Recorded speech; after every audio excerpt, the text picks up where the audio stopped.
Hello and welcome to the after party. Your hosts are the Great Order and No White Guilt. The honors roll call highlights and celebrates those who have conscientiously committed to monthly gifts in my work for White Wellbeing. And appearing on the All Stars portion on the honors roll call today are the great Roy Danton doing double duty, the great Shaxor, and Going Free. And finally, the great Michigan Wave, and of course, the well-known Final Blossom.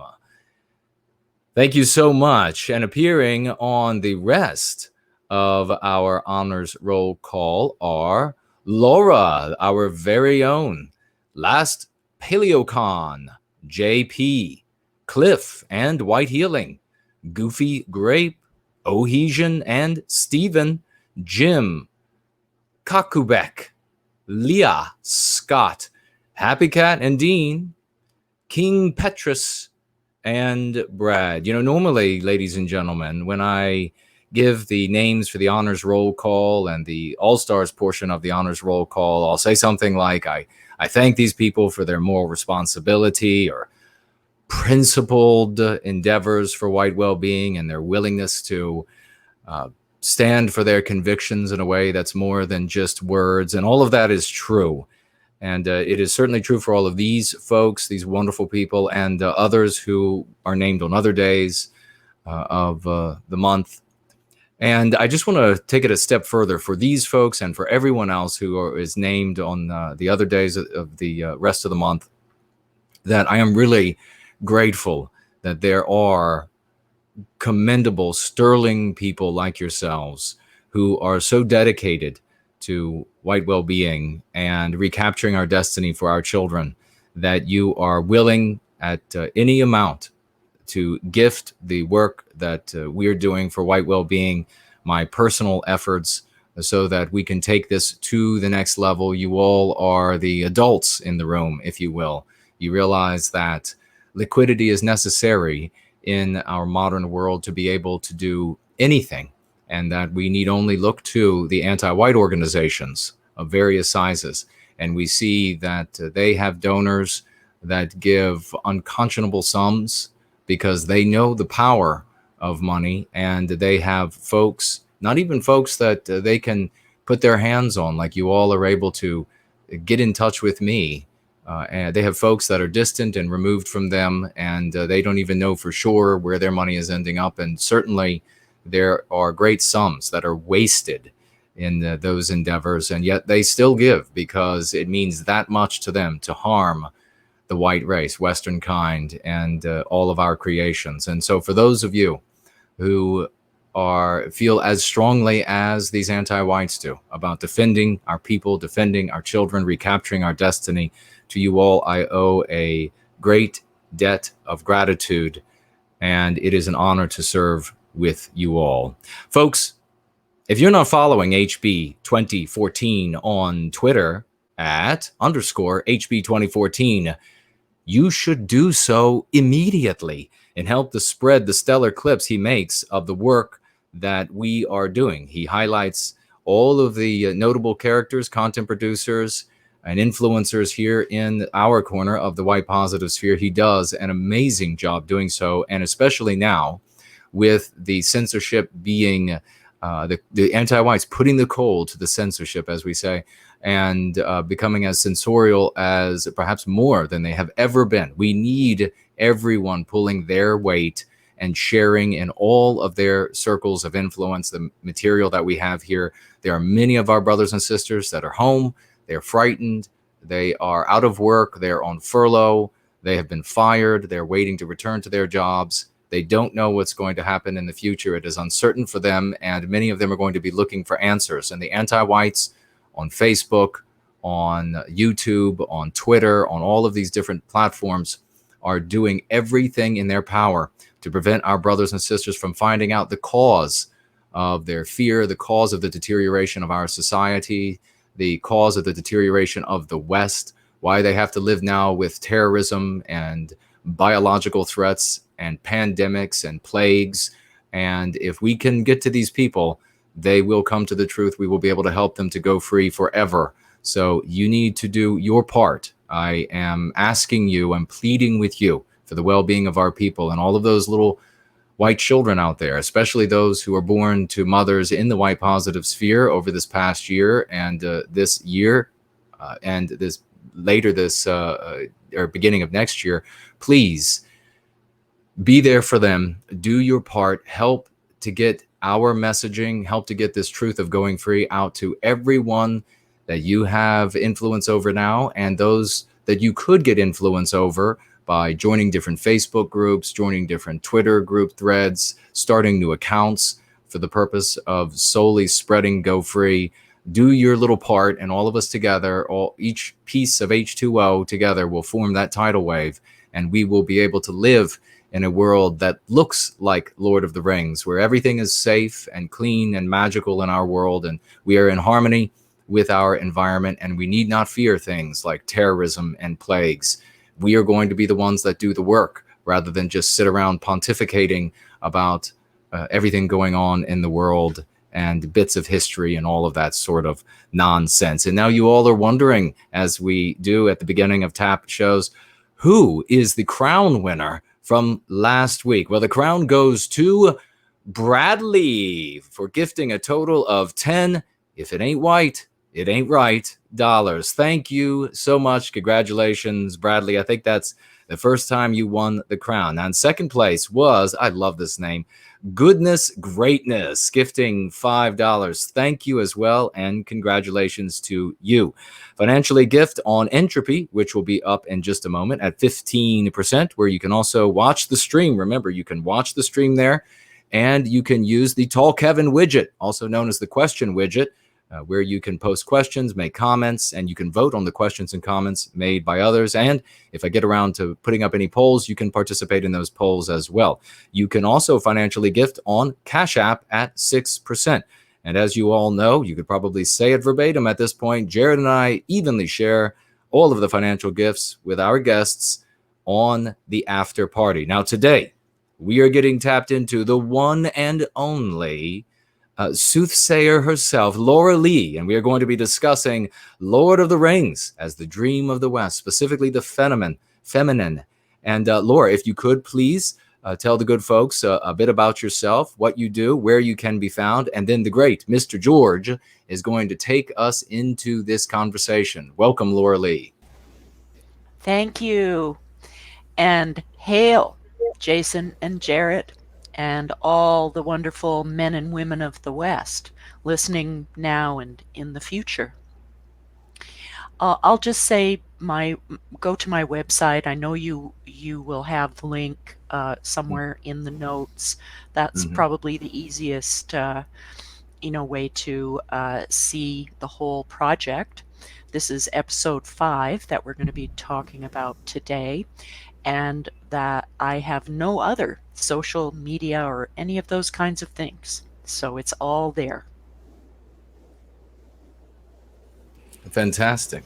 Mr. George, he's going to be the only one on camera today because I'm still having my camera issues, ladies and gentlemen, but he's going to provide the beauty, the Vanna White part of the show and the movement on your screen. So look to Jared for all reactions. Yeah, there you go, sir. Maybe not eye candy, maybe the eye lettuce, but I've been an avatar the last few shows, so I wanted to make people know I'm okay, I'm alive, I'm doing well. So since Jason's having the camera issues, I said, all right, I'll be on camera. I was prepared to be on camera anyway. Well, if you go to my Twitter announcing this show, the 2 tweets threaded under are the 2 TAP episodes Loralee has been on. So this is the 3rd TAP episode she's been on. She was also on our Halloween, I believe. Yes, Halloween panel special, which was, of course, a little more lighthearted. But this is the 3rd time that we're really focusing on her series. The first episode focused on the first 3 episodes, which are more of an introduction, and then about the nature of evil.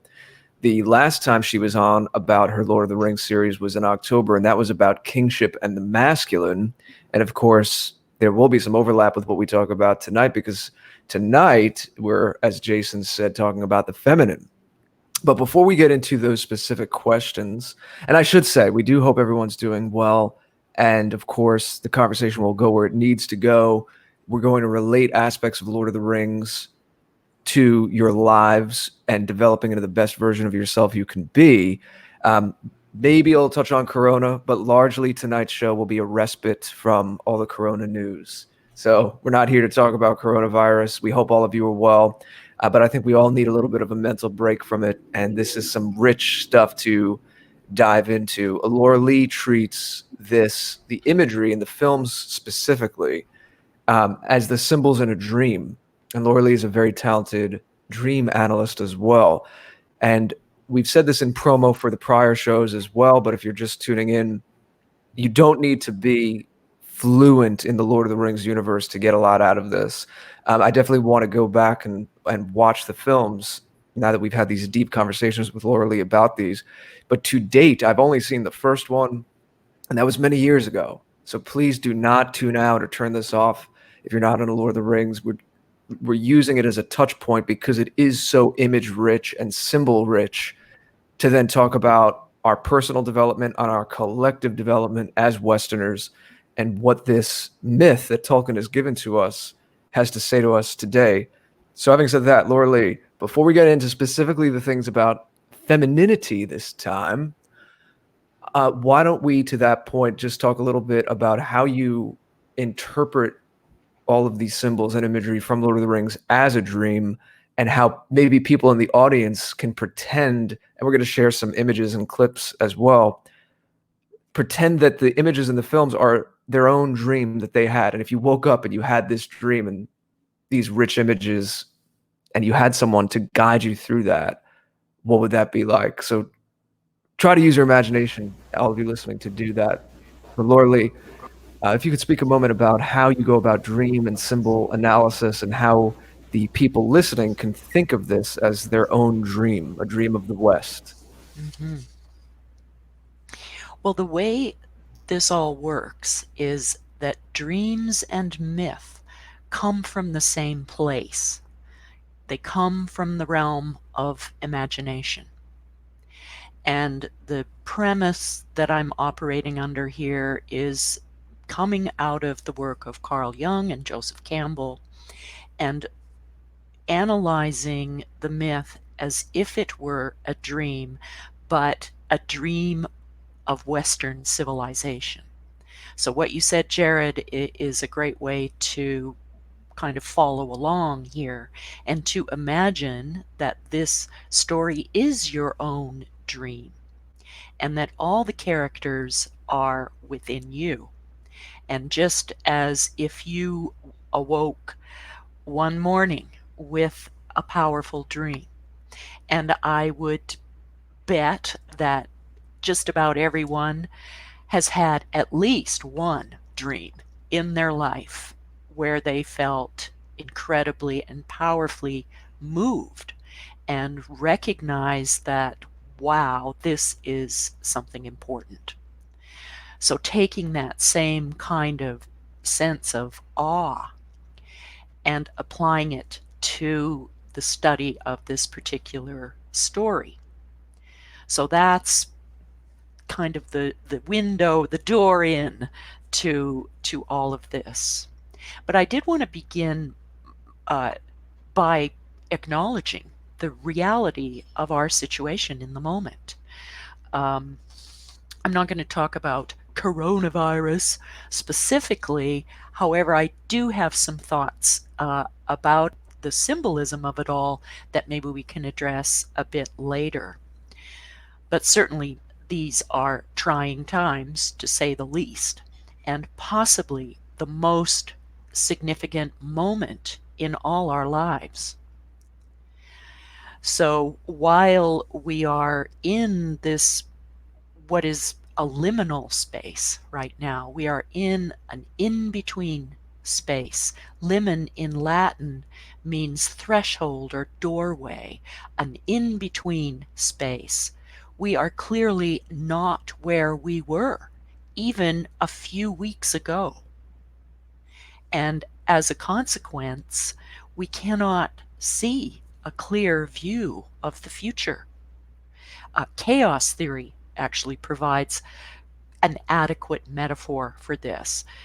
It's as if we're in a cresting wave, and the wave changes at the crest from the orderly, coherent waves flowing along in the ocean, and then as it crests, it goes into a frothing, unpredictable foam, similar to the gentle flowing of a particular river. In this case, this is the river of our life, and we have entered raging whitewater. And at this point, we're just struggling to stay in the boat.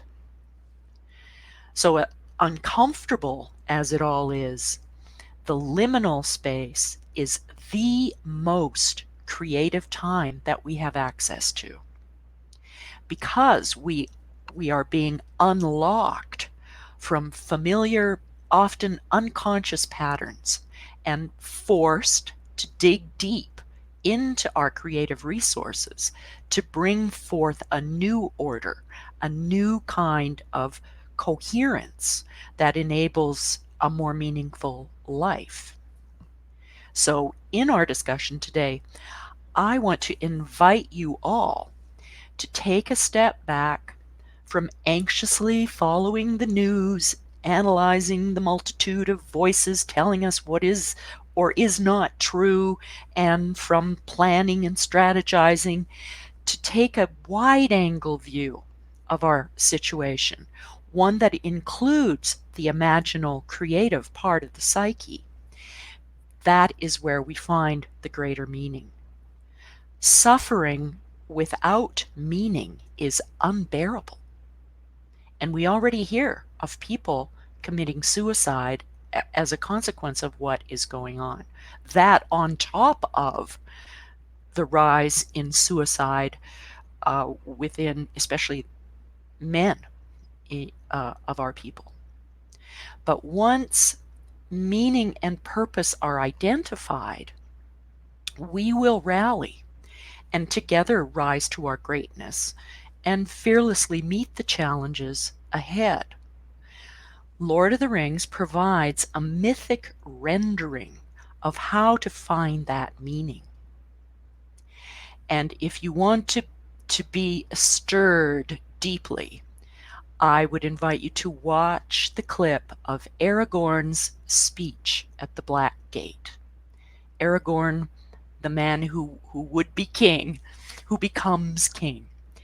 It will send chills down your spine and rally all your creative forces. I just put that in the chat, by the way. All right, great. We do have some clips on YouTube that Loralee has curated to go along as we're doing this live. And if you're listening in replay, if you go to theafterparty.tv and the post for this particular episode, we will include all of those links as well, so you can reference them. I've also put Loralee's page from her site that has these videos embedded towards the bottom. Scroll down. You'll see she uses Vimeo.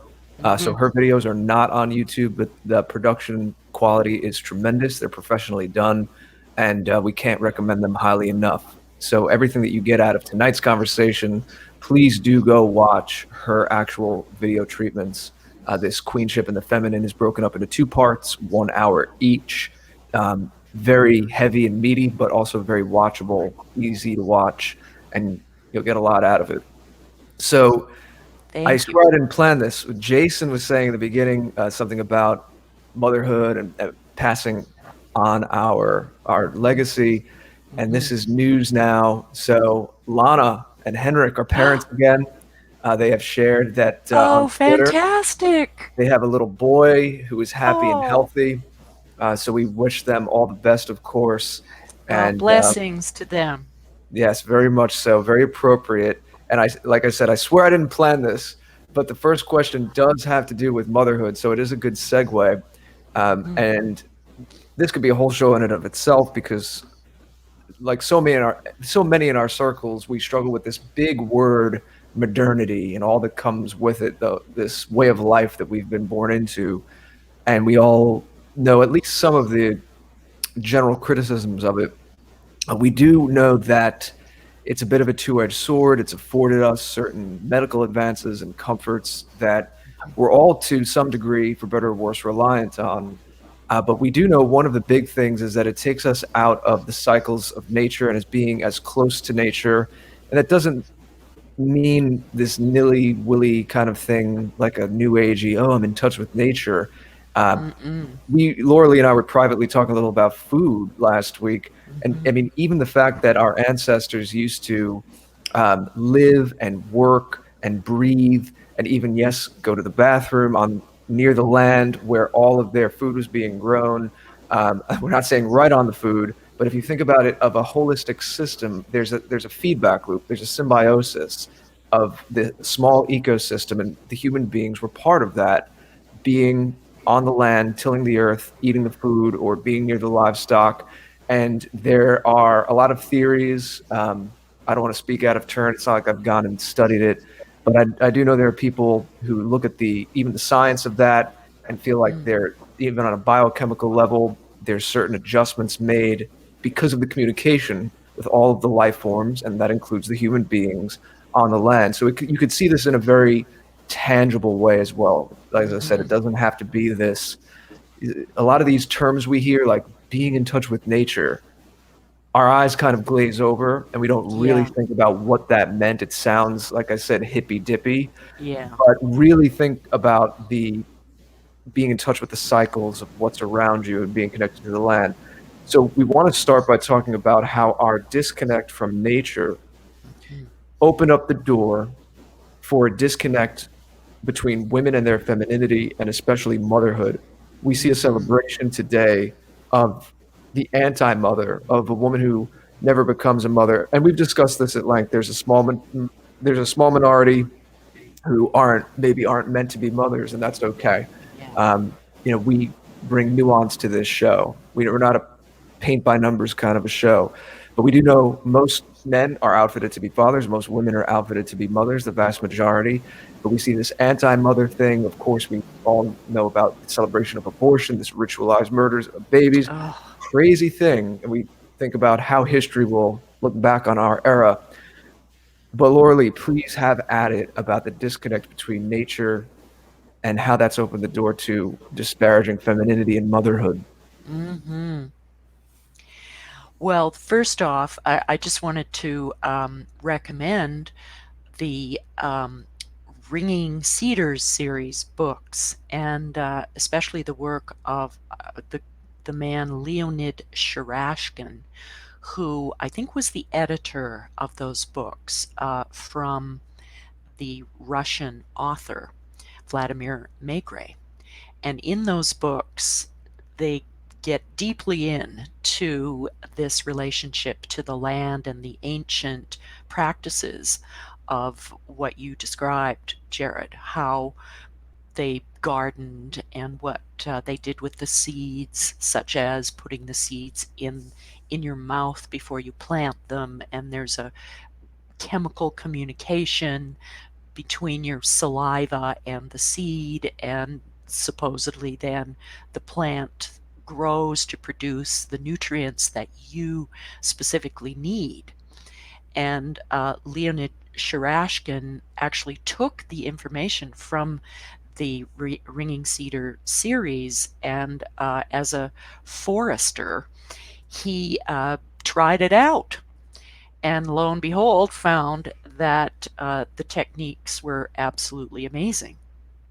So I would recommend that.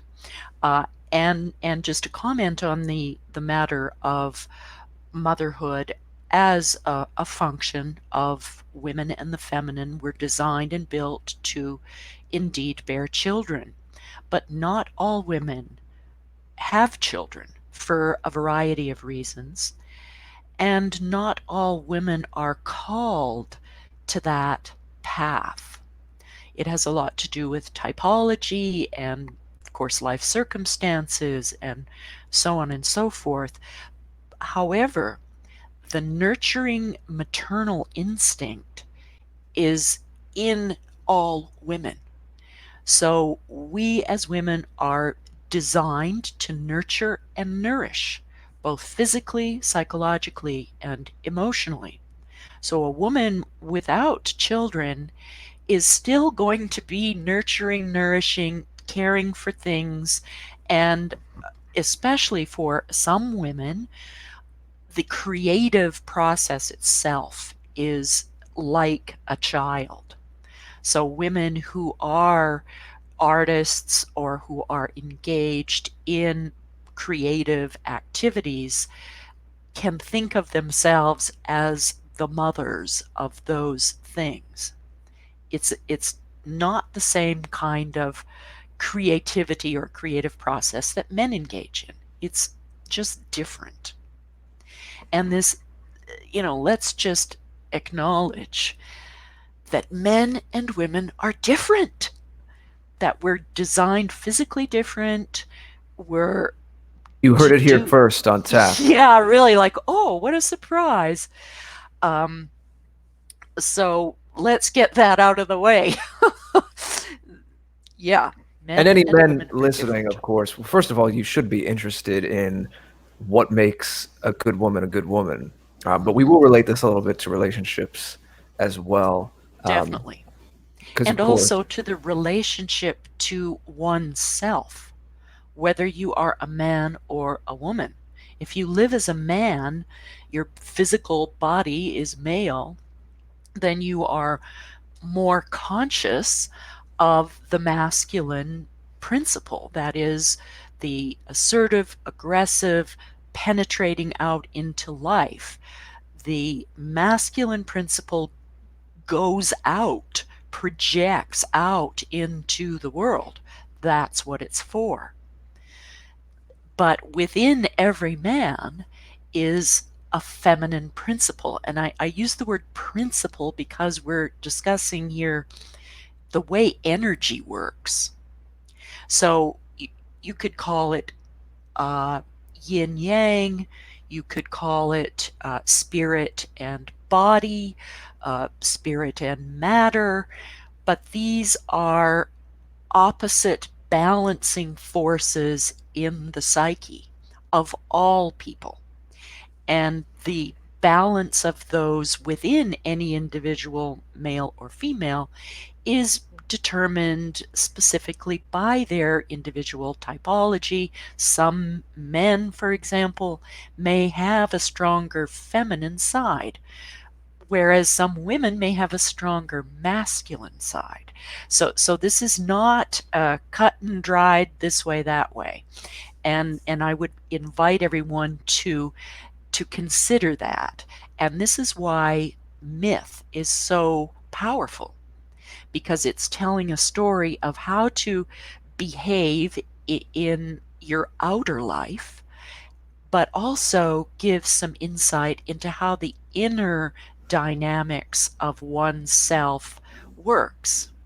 If you are a man and you have a more conscious understanding of how your inner feminine operates, then you are going to be, number one, a lot happier in your life, your own life, and your relationships with outer women are going to be much more harmonious. Same goes with women. If you are a woman who has a more conscious relationship with your inner masculine, then you are going to be a happier human being. You will probably be better able to go out and get what you want and need in your life, because you will be in touch with that force within you that goes and gets what you need and brings that to you. Can we pause there for one moment? Sure. Going back to where we began with the dream, and first of all, I know another thing that you like to say is you can imagine this cast of characters in the Fellowship, and the men and the women of Lord of the Rings as potentialities in yourself. Yes. And you want those to be harmonized, and you see how the team works together to accomplish the goal. But I do, before we go on, I don't want to just throw these terms around, and I know they've come up in past episodes with you before as well, but I just want to make sure, for the people listening, a guy hearing inner feminine, I don't want him to think, oh, we're saying there's like a woman inside, and this sounds like all of this SJW weird stuff. I want to make sure we put a fine point on it and don't have people confused and think that this is just kind of modern confusion dressed up in a different way. So when you say inner feminine for a man or inner masculine principle for a woman, can we just maybe go another layer deeper into that and make sure, especially for the person who might bristle at that or think that sounds kind of weird, to kind of give them another way of thinking about that? Well, to consider these principles, if you will, as literally forces of nature. These are innate forces of nature. The assertive, aggressive, penetrating force and the receptive inner force, the creative potential, is the feminine or the yin. It's a kind of energy. The feminine principle contains within, the masculine principle projects out. Here's a metaphor that might be helpful, that it's just biological. The biological functions of our reproductive organs actually reveal how all this works. So the male phallus is designed to stand up and project out to deliver the seed, while the testicles are round, soft, and contain and nurture the seed. So we see the difference in the imagery right there. In the female body is rounder and softer usually, and the reproductive organs are inside, they're hidden, they contain and nurture the egg, they stretch willingly to contain the growing life. That is the feminine component. But once it's time for birth, then that shifts entirely into a powerful masculine pushing force that pushes that baby down the birth canal. So does that help to give a visual of the way these energies I hope work? so. I mean, these are things I'm comfortable with, but I just want to make sure, as I said, I'm trying to keep my audience in mind. I love you guys, and there's, like anything, there's different personality types and different people, different experiences out there. So I just want to make sure that that's not flying over people's head. And some guys like, inner feminine, I don't have a woman living inside of me. What the hell does that mean? You know, But you I might want to have make sure this dreams of lands. women. You know, if you have dreams of with female characters, then those characters are manifestations in visual or in imagery form of these aspects of yourself that function in this receptive way. Why don't we talk about this then? And something that's covered a lot in our circles, but I know you'll have your deeper interpretation of it, and that is, with everything topsy-turvy right now, what happens is, we know that there's been this disconnect from nature, as we've begun to speak about. Women are encouraged by everything in the zeitgeist to become masculine in this Yeah. imbalanced way and compete with men, try to be a man, which is very different from the kind of thing that you're saying. And Yeah. then they're emasculating men because they're in male spaces, and then men are supposed to kind of be retreating, and there's all these codes about what you're supposed to say at work. So can you speak to that a little bit? Well, let's rewind a little bit back to when this really got rolling, and that was in the 1960s. So the beginnings of this attack on everything that masculine and feminine, male, female means was well, it began this kind of weaponized propaganda, and it started with Edward Bernays and his getting women to smoke. And so he used these images. He got the debutantes and the movie stars to parade around smoking cigarettes. And by doing so, taught women that this was a good thing, that this is what made you liberated and sexy. Of course, winding up creating terrible health consequences for women. So that's kind of where it started, this propagandizing. And then by the time we get to the 1960s, which, by the way, the dynamics that we are currently dealing with is an outgrowth of what was going on there. And that whole scenario was such a shock to everything that is green and good in this world, everything that brought meaning and purpose to the lives of women and the lives of men. And what happened there was so fast. It was in the period of like less than 10 years. We went from, when Elvis Presley was first on TV, they were not allowed to show below his waist because the gyrating hips was, on the verge of pornographic at the time. And then a mere few years later, we've got a completely different scenario where with birth control, with the mass marketing, and of course TV, television, and the kinds of images that were just pounded on us, we went from this kind of at least some, what would you call it? Not really taboo, but a sense of modesty. And that was completely wiped out. And girls were basically taught through the culture, through this propaganda, that all men just really wanted was sex.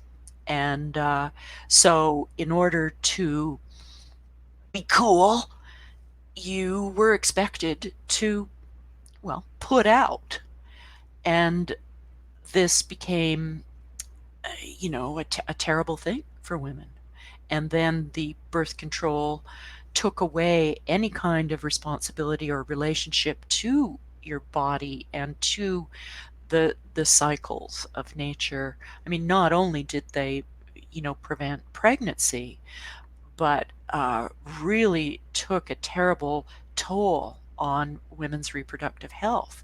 Many women suffered terribly by the side effects of these birth control things, and it was an awful kind of thing. And so from there, and then, the feminism that rolled in after that proceeded to further infantilize women and men, really. I think it actually arrested men and women in a oral anal phase of development, and that is manifest right now in this meaning that they're driven by very base appetites, let's say, in a childlike state. It's infantilizing. Just I mean, look at how children are being sexualized now, and how children are being, taught in school, in the public library,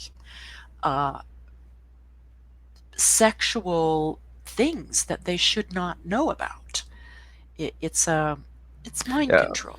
It's an inverse of everything, and kind of rounding out what we were speaking about a few minutes ago, what you were talking about that really blossomed, although blossom is probably too positive a term for it, in the 1960s. That's not the proper way for, in this case, a woman to be in touch with the masculine principle.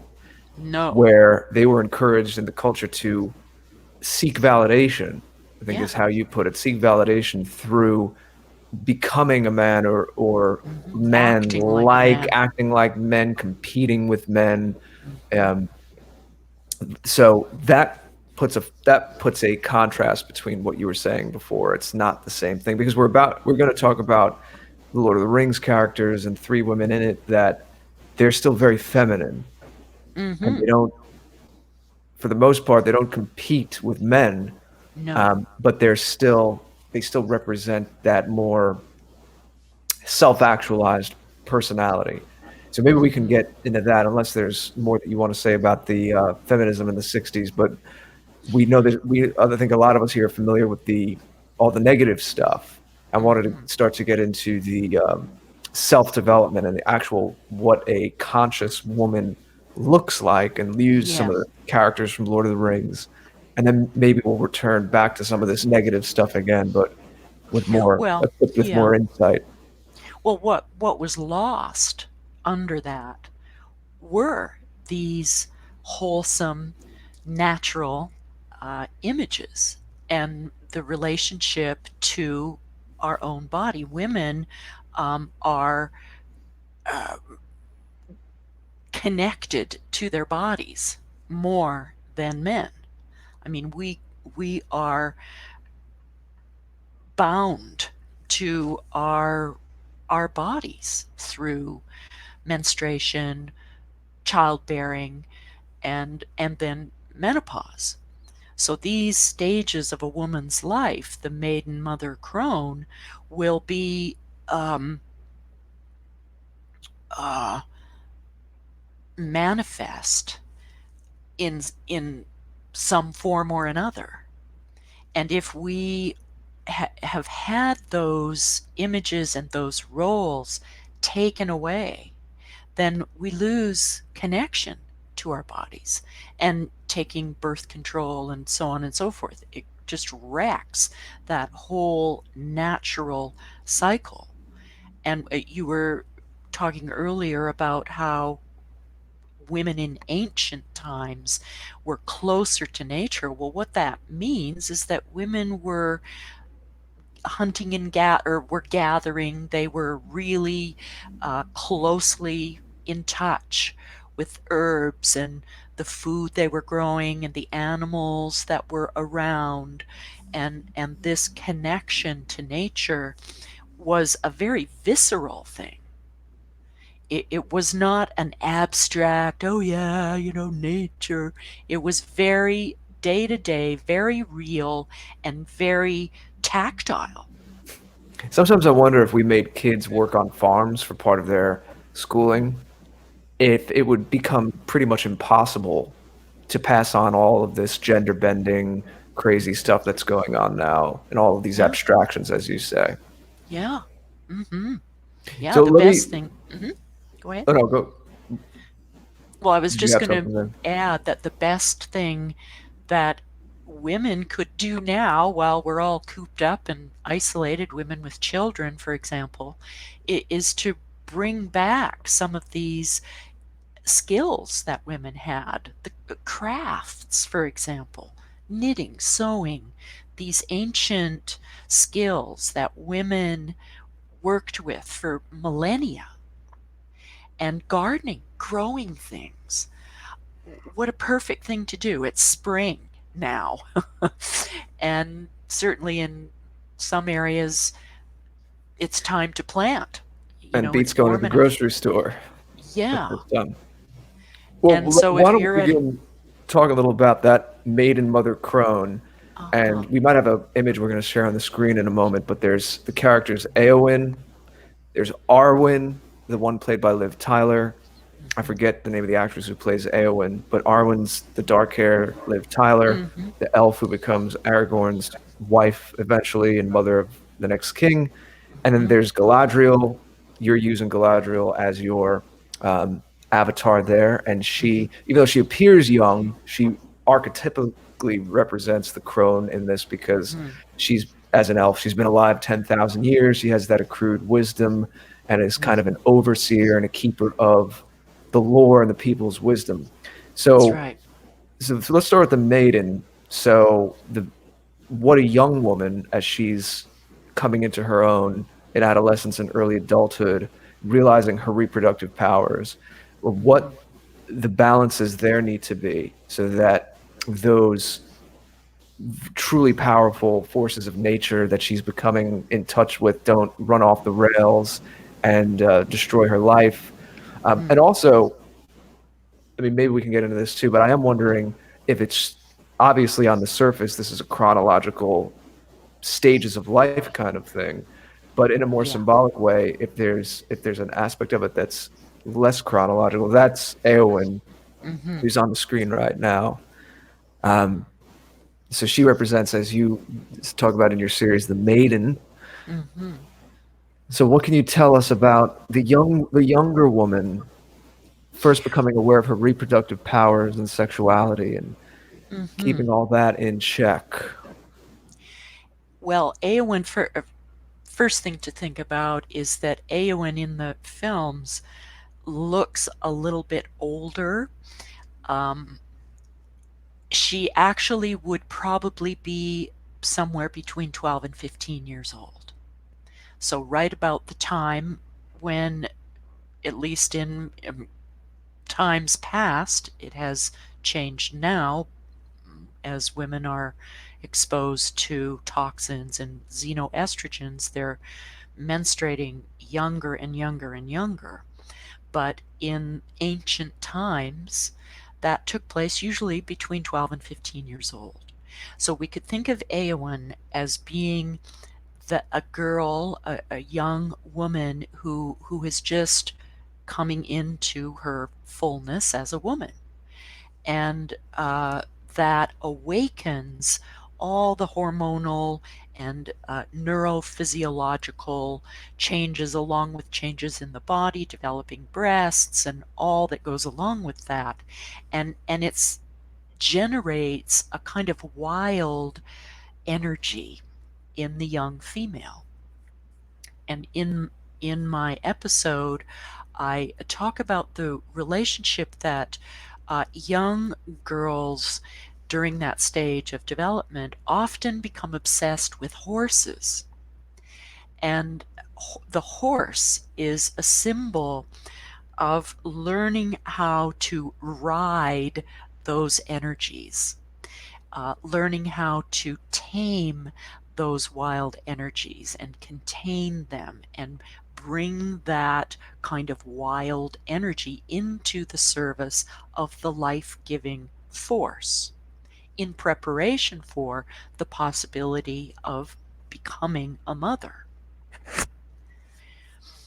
So does that Yeah, it's that subject of the horse has even come up before. We've spoken about that on the show. It is very obvious that young women are attracted to the horse. It was interesting to hear you use it as something internal to the woman. I was saying that it's actually something for men to keep in mind because the horse is a great synthesis of sensitivity and strength.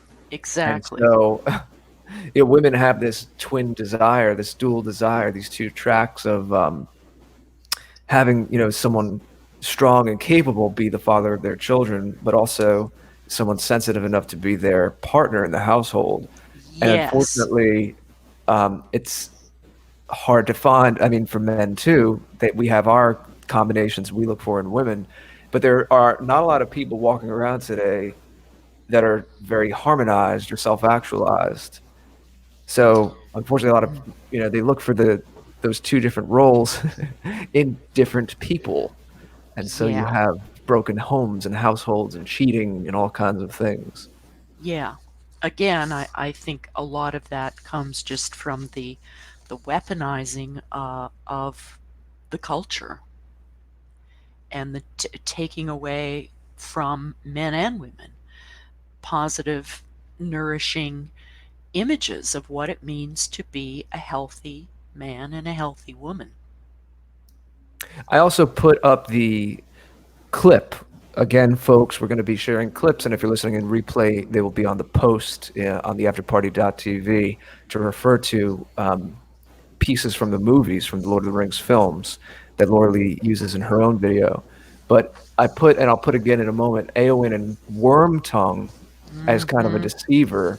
Yeah. So you had some things to say about that, about what the shadow or what the temptation could be Yeah. to get the young woman out of balance. Well, this goes into the notion, or deeper into the notion, of the inner masculine. So a young woman who is deprived of relationships with honorable men, strong, honorable men, will wind up introjecting images of men, the masculine at large, as being weak or threatening. And ultimately, the darkest aspect of that is vampiric. And it's another component in the culture over the last, 10 or so years, the vampire stories, the vampire mythology. Vampires are all over the place. So why is that? It's because this life-sucking force has moved into a woman's internal life. So a woman or a girl who does not have these positive male figures in her life and a positive relationship with her father will have an inner character that kind of talks to her inside her own imagination, the way Wormtongue talks to Éowyn. And what does he tell her? He says, you are alone, because of the worst fears of especially younger women is that they're going to be all alone, and they're going to be trapped in a place or in a world where the walls are closing in, where they don't feel that they can express themselves and be full women. And so this character, this Wormtongue character, gives voice to what her deepest fears, that she's alone, that she's isolated, and that all that's left to her is this guy, coming after her. But she stands up to him. She is able to wrest herself from that negative inner voice. And she says to him, your words are poison. So this is what a woman who has this negative, critical, judgmental, vampiric inner character kind of talking to her inside her psyche, inside her mind, with this, you're alone, you're never gonna be anything, you're ugly, you're fat, you're all of these judgments that women are plagued with. She is able to pull herself to a place of saying, your words are poison. That's, in other words, she's saying that to this inner character, this vampiric inner character. And by virtue of being able to do that in the story, she is then able to claim her sword. And we were going to talk a little later about how the feminine can get out of control and become vampiric in its own way, the spider thing. But we'll continue with the maiden mother crone. So I don't know if we have the Arwen Liv Tyler character lined up, but you use her for the mother. There she is, Liv Tyler. Yeah. playing Arwen. And you have these beautiful sequences of how she has visions of, she's not a mother yet in the story, but she has a premonition of becoming a mother and seeing her son. Yes. So why don't you tell us now a little bit about this stage of a woman's life and the best ways to express the mother role? Well, probably the most significant aspect of that is the fact that Arwen is elvish. So she is kind of like a goddess or an angel figure and corresponds to Venus Aphrodite in Greek myth. Venus Aphrodite is known as the alchemical goddess because she is neither virginal nor vulnerable. She is both, meaning that she incarnates in order to have sexual relationships with gods and men alike. And out of some of those unions, she gives birth to actual children, quite a lot of them, in fact.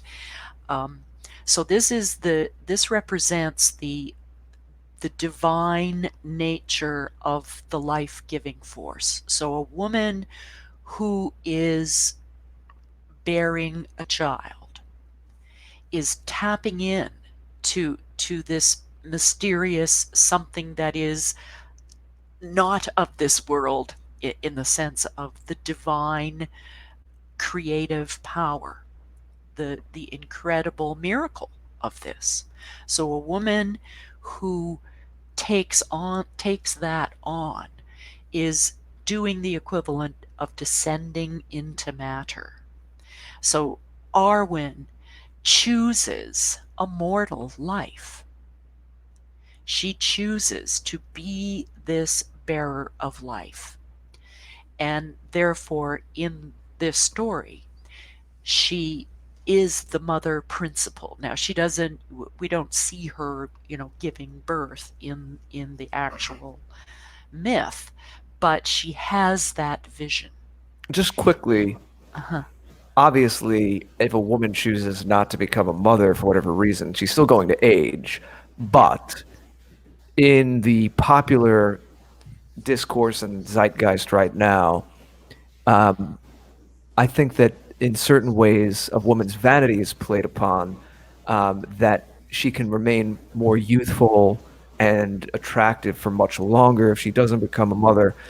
Do you think, and even though Tolkien, of course, was writing before a lot of the more recent decades insanity, Mm. but do you think that there is something symbolic there in the ageless elf, choosing to become mortal so that she can become a mother? Of course, the role fulfills her and is a great blessing, but like anything, there's a sacrifice to it as well. Do Yeah. you think that there might be something to be said of her becoming mortal is the sacrifice a woman has to make, that she's not going to remain that buxom young maiden forever, and that, Mhm. choosing to be a mother, and of course you could take care of yourself and still be an attractive woman if you're a mother, but Mhm.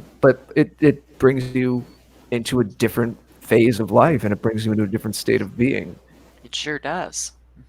And whether you have babies or not, you will become older. You will be a crone, whether you like it or not. And No, of course, but again, yeah, this little surface thing is played upon in our it sure, advertising. yes, it is. It is. And the And it, mature woman realizes that there's a sacrifice to become a mother. mhm, Like anything, there are trade-offs, and that mhm. her becoming immortal is a bit of an analogy for that. Yeah, yeah, it is. Yeah. And the acceptance of those changes is part of what it means to move through these stages, these natural, organic stages of development, both physically and psychologically. The the the mother archetype is the embodiment of the life-giving force, and her nurturing and nourishing of the children, it is all a part of that, and it does change her body. In life now, what we see, and it's a very sad and kind of pathetic sort of thing. Women, whether they have children or not, moving into later stages of life and still trying to look like teenagers. And so that's an example of not really accepting And your sound like incarnation. teenagers. Yeah. I'll tell you this, and I've had this conversation with some other men too. Tremendous turnoff is when a grown woman has a high-pitched voice and sounds like she's still mentally an adolescent. I can't tell you how much of a turnoff that is. Yeah. It's like she's stuck in that phase, in that stage of life. And yes, that's what it is. It's yeah. Again back to this arrested development and dressing, like a teenager. It's just so sad. So, Indeed. I was just saying hi to the chat for a moment. Anything you want to continue with Arwen? Anything that well, you want to say before we go on? What I did want to say with regards to the mother archetype and the most, I think probably the most striking component of the myth itself is that all the mothers die of grief. Like that, when I In the Lord of the Rings story, yeah, yes. Yeah. When I recognized that, it really just gave me a chill. Thought, wow, that is horrible. The mothers die of grief. Like, whoa, what does that mean? So the more I thought about that and looked into how that manifested in the story, is that the mothers die of grief when they're touched by evil. So what is evil? Evil is the anti-life force, the very thing that is around us now, this vampiric kind of force that wants to, instead of support life, to eat life and to kill life. And how that shows up now is in the this whole abortion, celebrating abortion. Yep. And we're going to get into that. We're going to get into the negative female, but we will continue with the positive archetypes here and what it says about self-development, self-actualization. Actually, I did have something I wanted to mention while we're still on Arwen. And guys, listen up. This is about you a little bit more directly too. But Arwen and Aragorn, so who eventually becomes her husband, the king, as an example of a mature couple and how she stands by him. And I like how you describe this, how she adds a depth of feeling. So she brings that feminine flow and feeling, but it's not in this way where she's unhinged. No. She's just the source, this well of feeling to kind of let him become generative. So last time Loralee was on, everybody, we spoke about kingship and the masculine. And I love that Loralee really delved into this idea of generativity, that a man generates opportunities for those around him, resources for those around him, a protected environment for those around him. That's emanating from a man. If a man is the king of his household, he is generating all of these things for his family in that physical space, the physical, mental, spiritual, really, space that they live in. But the woman, his queen at his side, provides this wellspring so that he has as much power as he can to generate the resources and the protection and all the masculine things that a man does and manifests in the world. So you talk Exactly. beautifully about the symbiotic, harmonious relationship between men and women. So while we're talking about Aragorn, and while we know she becomes Arwen and Aragorn, and they become husband and wife, I'd really like to take this opportunity to talk about what a not a small subject we know, but something we've been weaving throughout these conversations with you.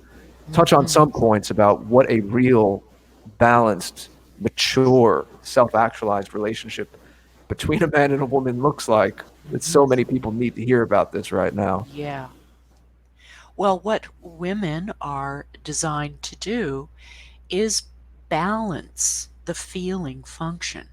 And women are tuned to the nuances of the emotional rhythms that move through people everywhere all the time.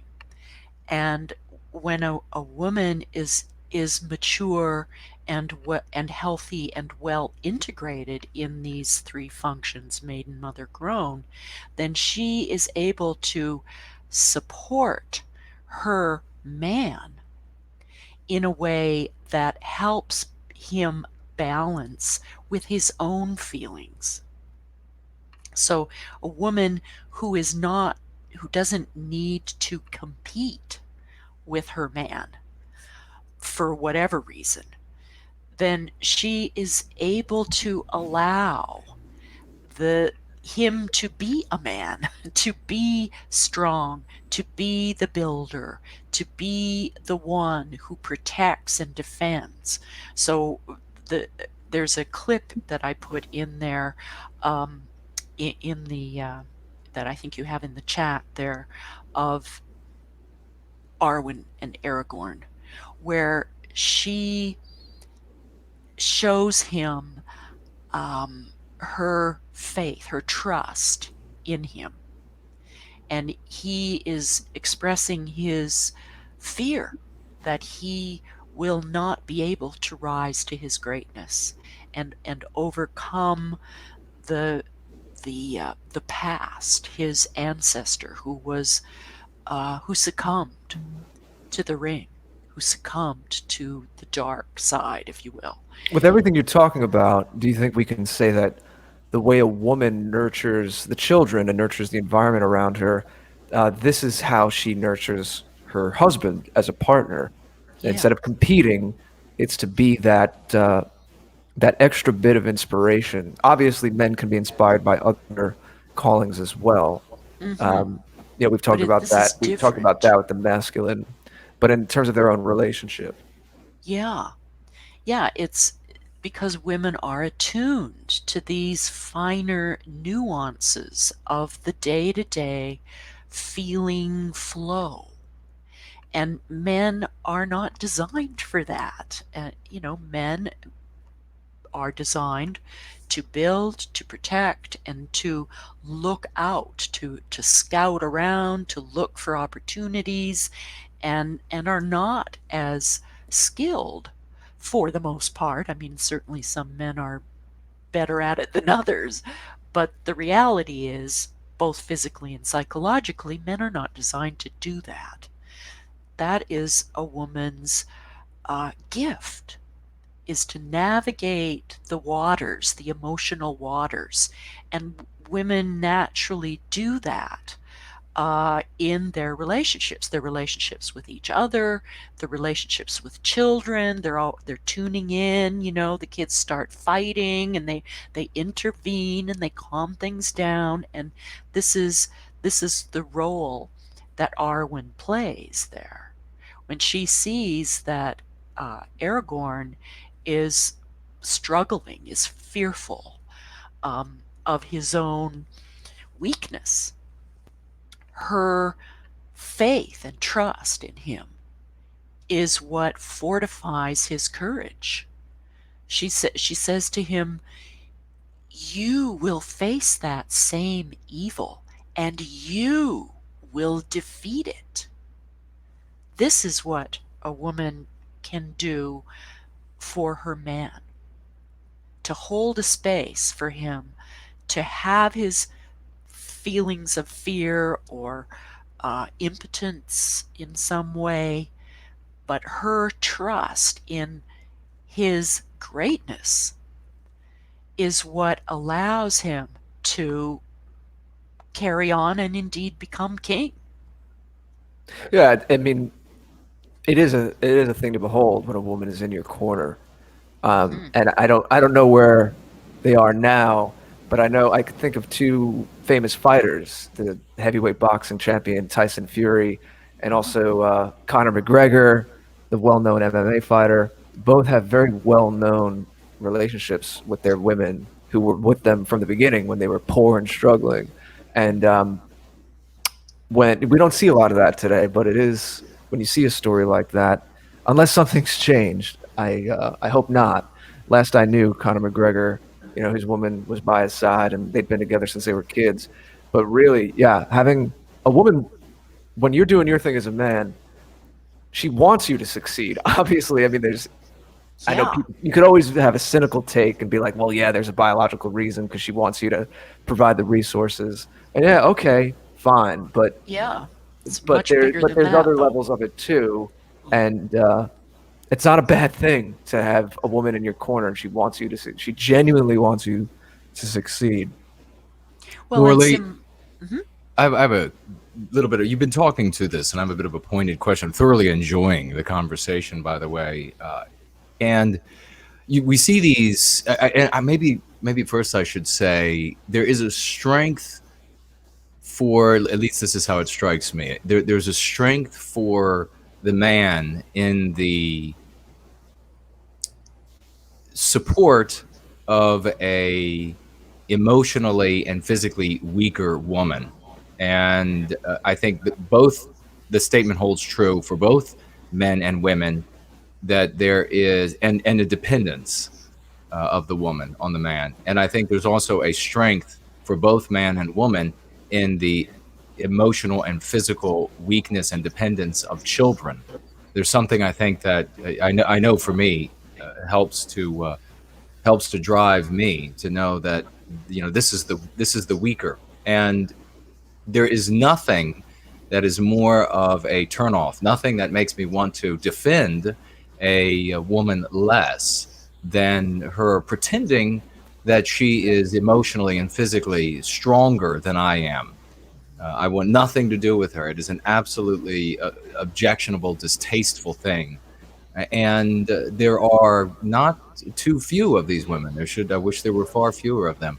But today we see that there are women out there who want to LARP as men, and they Yeah. they literally will say that women could and should lead men, and that societies of yore for our people were led by women. So the women were leading men. I can think of nothing more inverted and ridiculous. So I was wondering if you could speak to this idea, the sickness that we see in some women, that they should never be challenged by men. They can never be a joke made about a woman. Men have to be deferential to them, and that women should be leading men.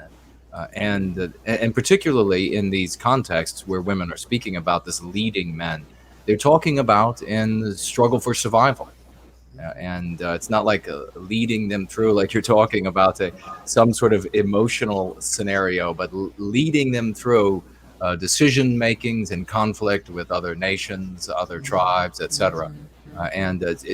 Just for a moment, I don't want to derail the conversation too much, but just if you could speak to that for a moment, I would really appreciate it. I think it's an extremely important point and question. And instead of using language like stronger and weaker, I would simply say it's about maturity and immaturity. That a woman who would seek to, be the leader and I'm stronger than you and this and that is arrested in a childlike state. That is not a mature woman, or a woman who knows herself. In fact, in Jungian terminology, a woman in that condition is called animus possessed. It means that she is possessed on the inside by a negative inner masculine character, like a worm tongue, right? And so she acts out of this negative masculine part of herself. That is not mature femininity. And it's not a matter of who's stronger or weaker, really. It's more a matter of how well integrated are each of us, men and women, with our own inner self. A woman who's in a good relationship, a conscious relationship with her inner masculine, has no need to compete with her man, or any man for that matter, because she's in touch with something within herself that she can trust. And so she is able to be vulnerable and accepting of the fact that, for the most part, women are not as strong as men. I mean, it's just kind of obvious. And for a woman to believe that, she's stronger and, I can do just what men do, it is delusional. It's delusional. So I would simply describe it as an immature feminine.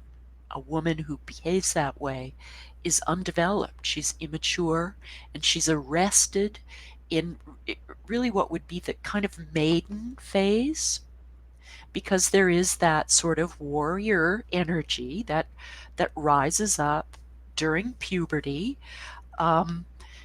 where the young girl wants to feel her strength, but it's not there for the strength is not there for the purpose of competing with and dominating men. That it's an immature stage of development, or it's immature for a grown woman to have that delusion. Does that answer your question?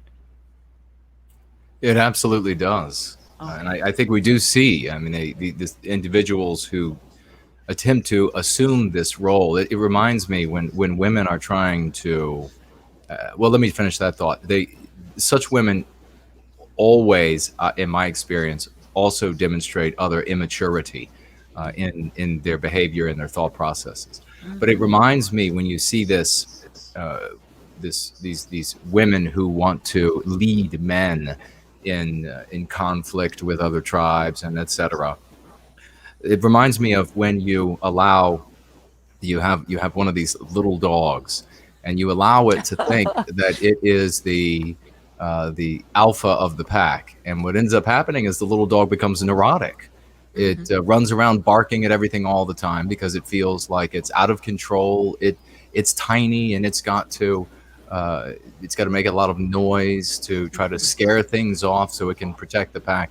If you dominate the little dog, you show it that you are the alpha, then these even little dogs, they're quiet, they're happy, they have no desire to, and they don't become psychotic as a consequence of being nervous all the time to be the head of the pack.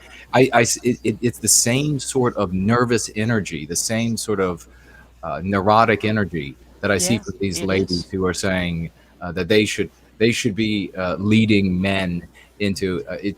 And again, I'll just say, and then pass it back to Jared so we can keep this moving along. But again, I'll just say that a woman who acts like she is empowered in such a way to mentally as strong as a man and physically as strong as a man, that she could just assume that the role of a man and lead men.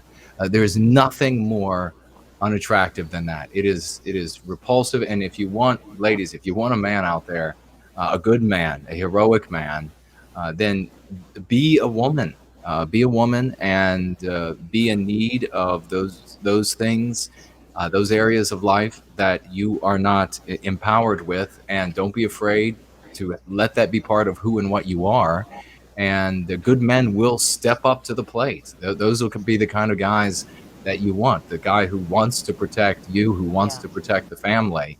You definitely don't want a guy who looks at you and says, we're equals, and you can in all things, and you can defend the family just as well as I can defend the family. That is a panty waist loser, and you'll be disgusted with him, and then you'll just end up knocking on my door, wondering if I'll come out and play. So I'll pass it back. I'll pass it over to Jared so we can continue the conversation. Can I just comment? Yes, please. Yeah, what I would like to say about that, and to any women who might be listening, who, well, probably not in this audience, but just for men and women alike, looking out into the world now and seeing like just how crazy it really is, and how women have really been set up to engage in this kind of thing. And I suspect that underlying that kind of behavior is probably some kind of abuse that took place in their early life, possibly sexual abuse, physical abuse, emotional abuse, maybe coming from the men, the father, the male adult males in their life, or from a mother who is really toxic, and that it's a wound. It's something that a woman has to understand and look at as something they need to heal in themselves, that there's a wound there. There's something that caused them to feel mistrustful of men and of the masculine at large, that masculine principle. So again, this goes to the idea of a mature, healthy woman, is a woman who maybe has had a good father or other strong, positive, supportive male figures in her early life, who was able to model to her what a good man, a king, a potential king, actually looks like. But I suspect a lot of these crazed women are in that condition because of things that have happened to them in the past, from both men and women. In other words, it's not just, oh yeah, women's problems are all from bad men. No. It comes from both. It comes from both the dark feminine as well as abusive males in their life.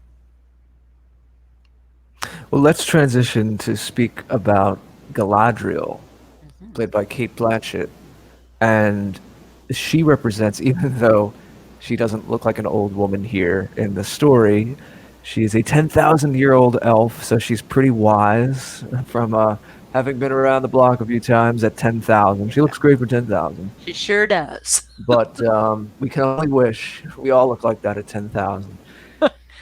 But she represents the crone, the wise woman. And again, chronologically, this would be towards the end of one's life when they've accrued that wisdom. But for maybe a smaller subset of the population, this could be something they're pursuing if they have the makeup, even at younger ages, if they're more of that kind of a priestess in the case of a woman archetype. But it's the keeper of the ancestral wisdom. Yes. And you say wielders of light in defense of life. Yes. So perhaps if it's chronologically an older woman, she no longer has the ability to carry a baby inside of her to term. But of course, there's still always that, as you've been saying, desire to nurture. We were talking about a moment ago with Arwen as the mother nurturing her man, standing by her man. We were talking about the best expression of the female that way. When a woman has the wisdom, or is playing the priestess role, the protector role, it's now nurturing life more generally, the tribe, the traditions. Yeah. So let's begin to speak about that. Well, here's a little story that comes from the ancient wisdom. And it was said that when a young girl had her first menses, it was a gift given to her by the goddess to bring forth life. And then when the woman stopped her period, went into menopause, that time of life was the goddess giving the woman the gift to absorb, the gift of life to absorb in herself to give birth to wisdom. So I think that encapsulates the notion of what the wise woman is. That makes a lot of sense. I like that a lot. Yeah. That it's a woman who has lived through the various stages and has, met the shadow, as Galadriel does, has passed the test, if you will, to not reach for the ring of power to dominate and control others. She passes the test. She does not take the ring. And thereby... Yeah, she has a moment of temptation. Would you like me to put that in the chat now? Yeah. Would that be the Dark Galadriel clip? That's Dark Galadriel. All right, Dark Galadriel, everyone. And again, if you're listening in replay, links to these clips will be in the post on the afterparty.tv.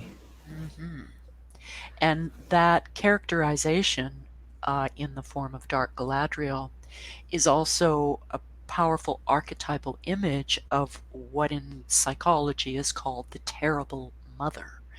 So the terrible mother is something that arises in very early stages of development, particularly, infancy.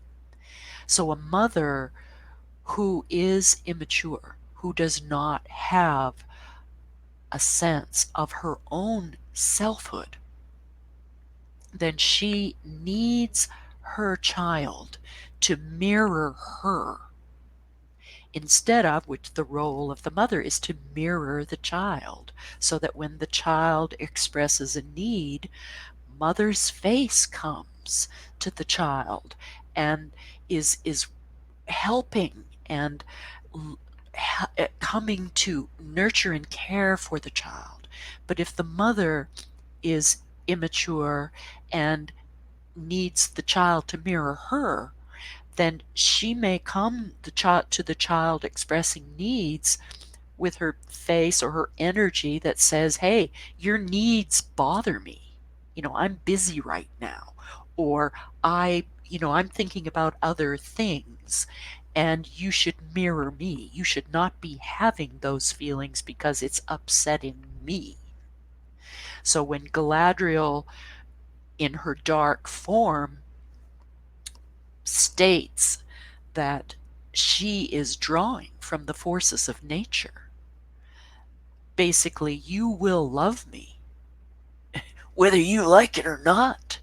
And if you don't love me and mirror me in exactly the way I need to be mirrored and loved, then I will withdraw life-giving support and sustenance. The opposite of the nurturing that we've been talking about. Exactly. Yeah.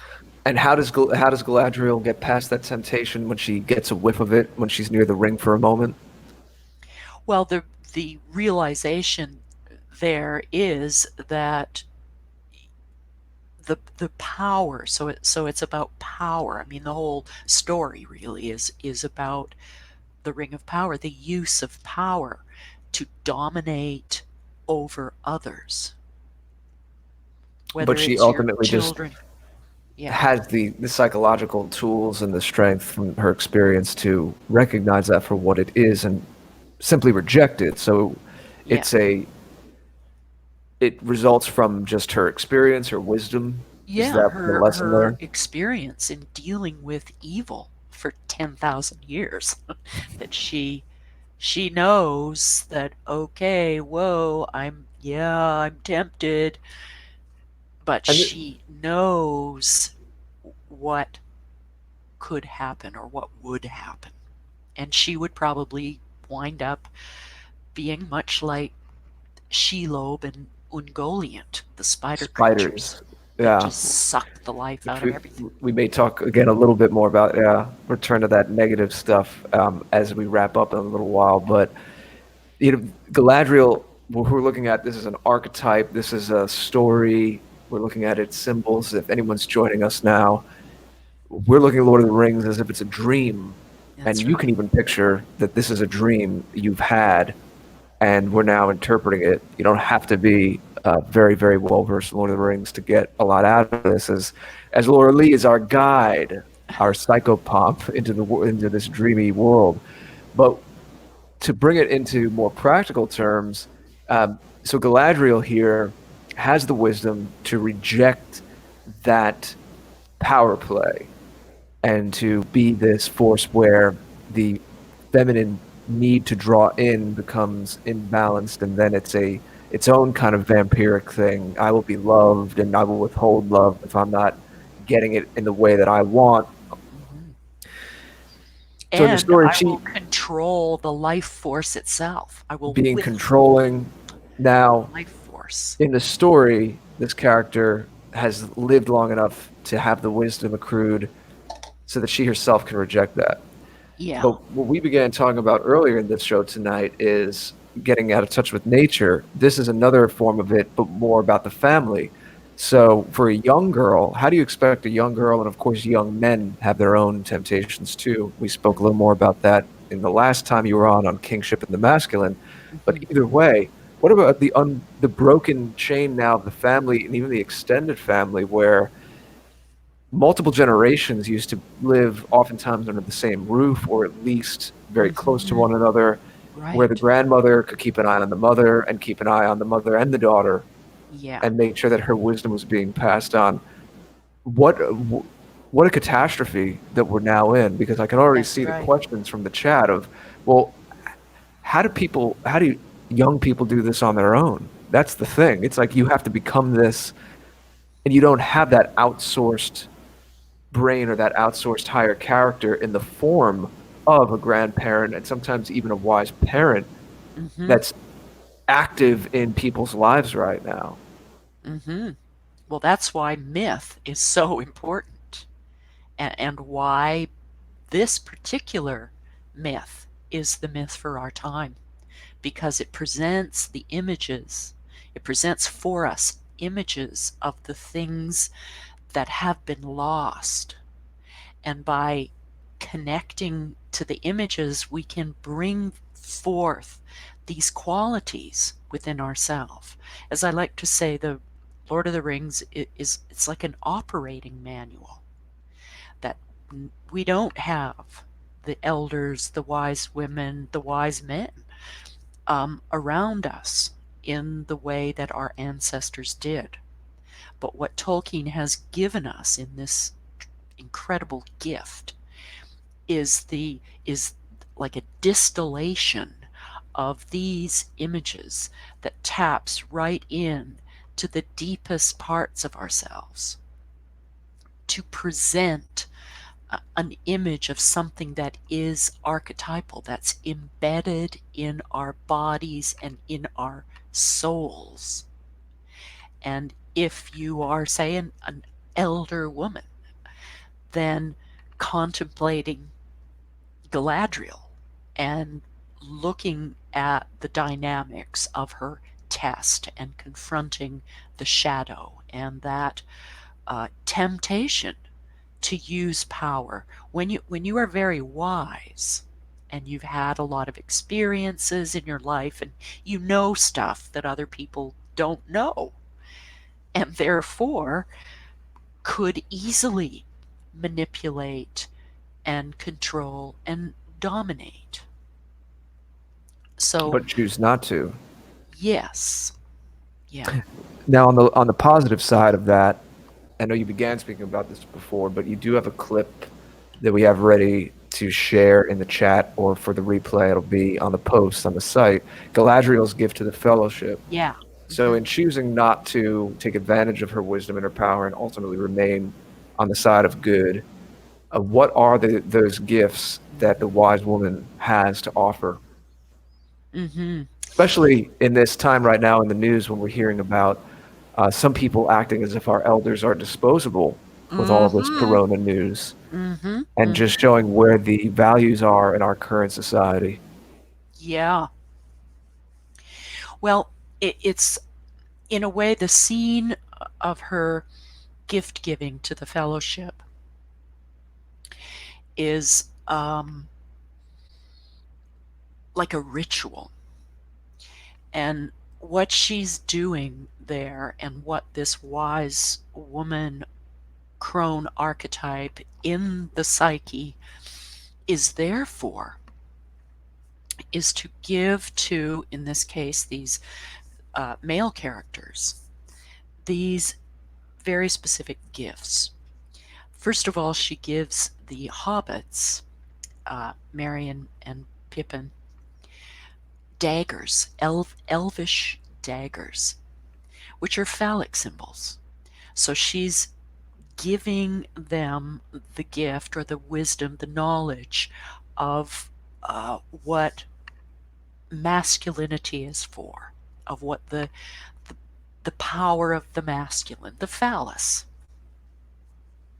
And she gives to um, Samwise Gamgees, she gives him elvish rope.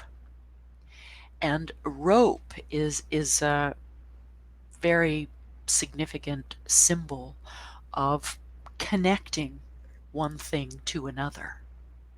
And this is something that is also a masculine gift, that men are particularly good at connecting A to B and B to C, and how to use that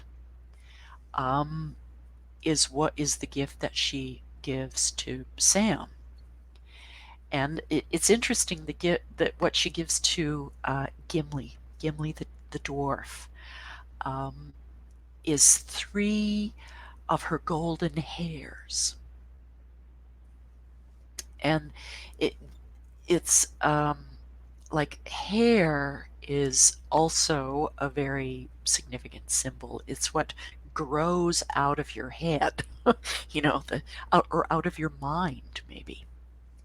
And she gives this to Gimli, and he is so moved by this and treasures this gift from what he perceives as the most beautiful vision that he has ever seen.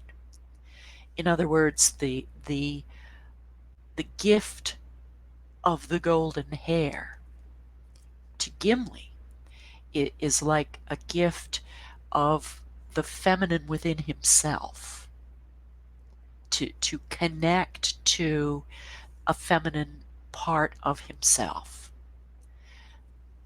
And Gimli is kind of that rough and tumble, rugged masculine character. Short dwarf with an axe, minor. Yeah, right.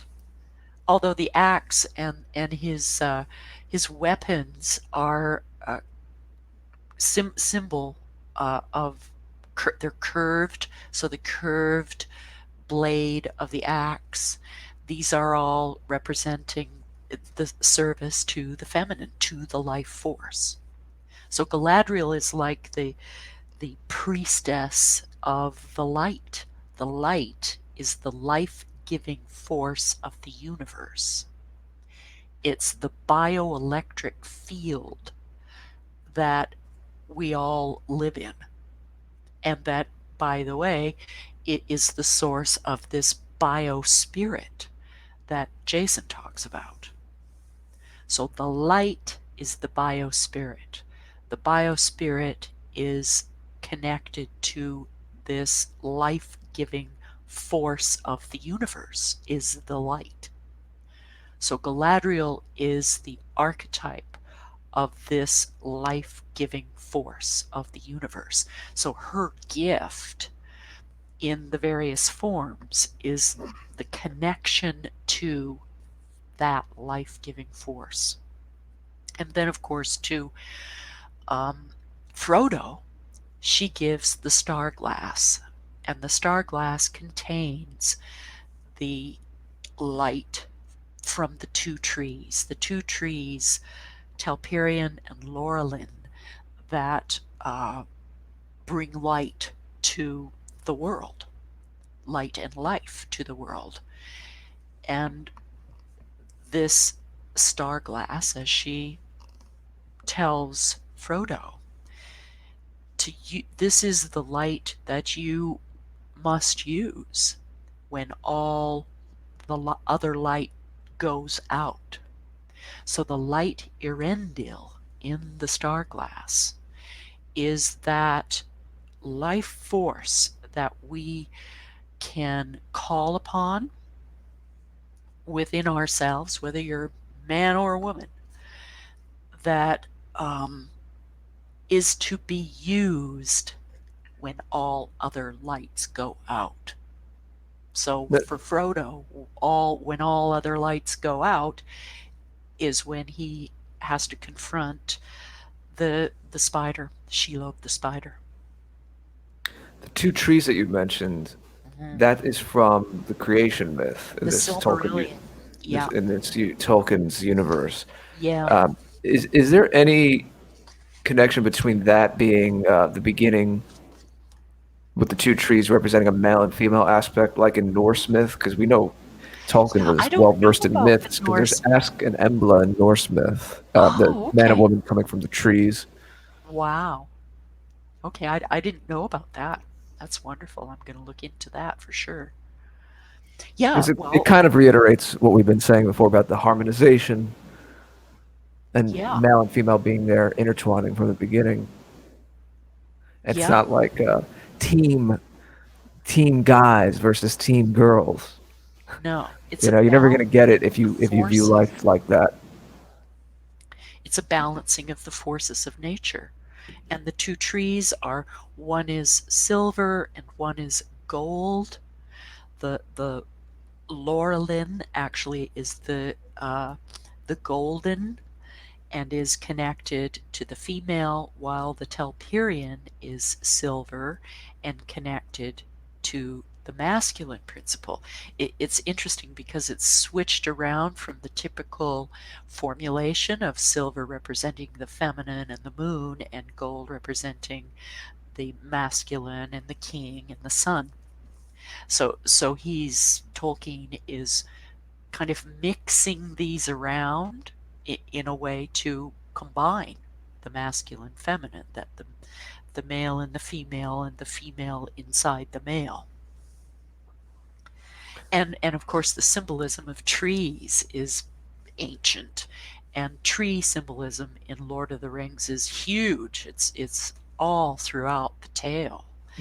I get a little bit more into trees in the next episode, and looking into plant intelligence, and just the whole business of trees is actually pretty amazing. Yeah, your next episode, which is not published yet, is going to get more into the symbols and the landscape, correct? Yeah. Yeah, and we'll be trees and animals and light. We'll have you on when you do that as well. Before we wrap up with Galadriel, you also gave us a clip with her confrontation with Sauron. Yes, where she uses the light. Who ultimately defeats Sauron? Is it her or is it a male character, and what are the implications of that? Well, the scene that you're describing, it comes from the Hobbit series. It's actually the Battle of the Five Armies. So it's what's happening there is that the Sauron has returned, and she defeats him there.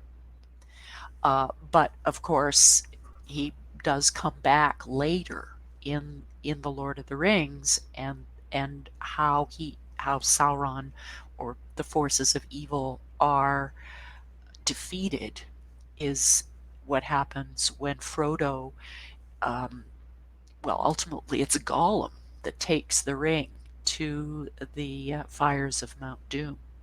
Right. But in this scene, Galadriel uses the light, the light Erendil, to defeat Sauron, and how what she says in that scene is incredibly powerful, and I would say that women need to think about this as this is what female power is all about.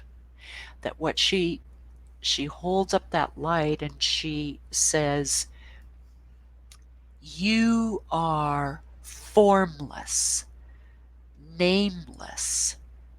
Go back to the void from which you came.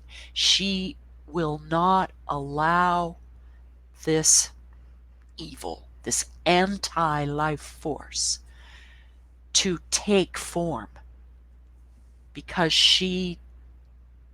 her ability to not allow that to enter her mind, but she can enter his, and she knows his weakness. You are nameless, you are formless, you do not exist here. You are an anti-life force. See, she doesn't have a weapon. She does not carry a sword. She does not have, a weapon. Her only weapon, if you will, is the life force itself. And that is the true power of women, of the feminine. It's a very powerful scene. One of my favorites, actually. So is it to not manifest because the power of the female is to bring form into the world? Yeah. She's basically saying, you do not exist. You can only exist if I let you into my mind, right? It's Sauron is the ultimate meme pathogen. So now let's get back then into some of the current things going on in the world as Yeah. we'll wrap up on this kind of thing. That is interesting how you talk about, you encourage, I'm sure men too, of course, but we're focusing on women right now, to look at evil, understand it, enter its mind, but be strong enough to prevent it from entering yours. How would a woman have the strength to be able to do that? I know a lot of women they'll look at like those murder shows, those serial murder shows, and there's a certain fascination I see Yeah. that they have with it. I'll see them Oh, yeah. watching it at the gym or whatever, and where I've known women that watch these things, and I can understand that they feel more vulnerable, and maybe they want to understand how these things happen, how the serial Right. murders happen. It's sort of a Yeah. grim fascination with it, but it's Exactly. probably a rare thing that they can not be affected by it, as you were saying, not understand evil, but not let it enter your mind. Um, so how do we take back our own imagination? I know you talked about myth, and myth especially being a stand-in for, if we don't have healthy families, at least we can begin to be nourished by the symbols in something like Lord of the Rings. Um, Anything else that you'd have to say about how we can start to get back on our feet today with all of everything that we have going against us? Well, number one, we need a more sophisticated understanding of evil. And I think that what Jason has done with this idea of meme pathogens is very important, because how, or at least how evil is manifesting, evil as the anti-life force. So let me just define that, or that's my definition of evil. It's an anti-life force. And I think of it as an infection of the mind, an infection of the mind and the imagination. And how first, we need to recognize that what we're dealing with is something of another dimension, if you will. It's something. And we talked about this the first time you were on in July. Yeah. So if you want to really get into Yeah. it, we talk about the nature of evil for anyone listening. Yeah. This is something. See, we're not really prepared for the way evil is showing up now. We're innocent, and so we're susceptible to these meme pathogens, these infections of the mind and imagination that have been implanted in our consciousness. We discussed what went on in the 1960s. We don't have defenses for that kind of stuff. And the first step in dealing with evil is to understand that it is something going on in our mind, in our imagination, in our consciousness. It's an attack at that level. And it's an infection that takes over certain people, who then become servants of Sauron, if you will. And if that is all the negative, the anti-life force is sucking in the light because you don't have anything of your own. I know we've talked about this a little bit, but you would say that the antidote to that is to become creative in your own life. And everything we're talking about with the psychological development is to become more sovereign, more conscious, aware of the characters inside of you so that you don't improperly project and have a messy life in your outside experience. Exactly. So being creative doesn't mean that everyone's an artist. Obviously, most people are not artists, but you can be creative in the way you raise your kids and the way that you raise your household. The way you live your life. To whatever it is that you do, to make it your own, to make it your adventure. How anything to say now? I know we've already addressed it. We've already been talking about it, but I just want to make sure we don't leave any stone unturned. Is there anything else you'd like to say, leave people with about how they can be creative in their own lives? Especially right now, some people are in quarantine, so they're being faced with more time on their hands, and some people don't know what to. They don't maybe have a relationship with their inner life enough where they know what to do with themselves, but it's a wonderful opportunity, actually. Yeah, it is an amazing opportunity to unplug from old familiar patterns that keep us trapped in, old ways of thinking, old ways of being that don't allow for creative imagination to come through. So being generative, I like the word generative because it's about generating life in your life. Being generative is creating something that is alive, that has life force in it, in your day-to-day life. I mean, this is all about day-to-day life on the ground. And now that we're in this great turning, the opportunity is here right now, while we are all kind of gestating, to open up the doors of your own psyche, your own imagination, to think about these kinds of things, to really examine the destructive behavior in your own life. I mean, destructive behavior can be, small little things, you eat Twinkies here and there, and it's not real good for you, right on to full-blown vicious self-destructive behavior. And looking, sharpening your awareness so that you're listening to your inner dialogue. It's like we have the equivalent of voices talking to us inside our head all the time. Our cast of inner characters are babbling away, and most people are oblivious, have no idea that they've got an inner life that's fueling a lot of how they behave in the world. And an inner life that, if it is unconscious, gets projected out. I mean, projection it's a natural function of human beings. We, project out and stick on to others characteristics, qualities, emotions that are in ourselves that we're not aware of. So we project it out and then expect others to be feeling and behaving and acting in a way that is actually a reflection of what we're not in touch with in ourselves.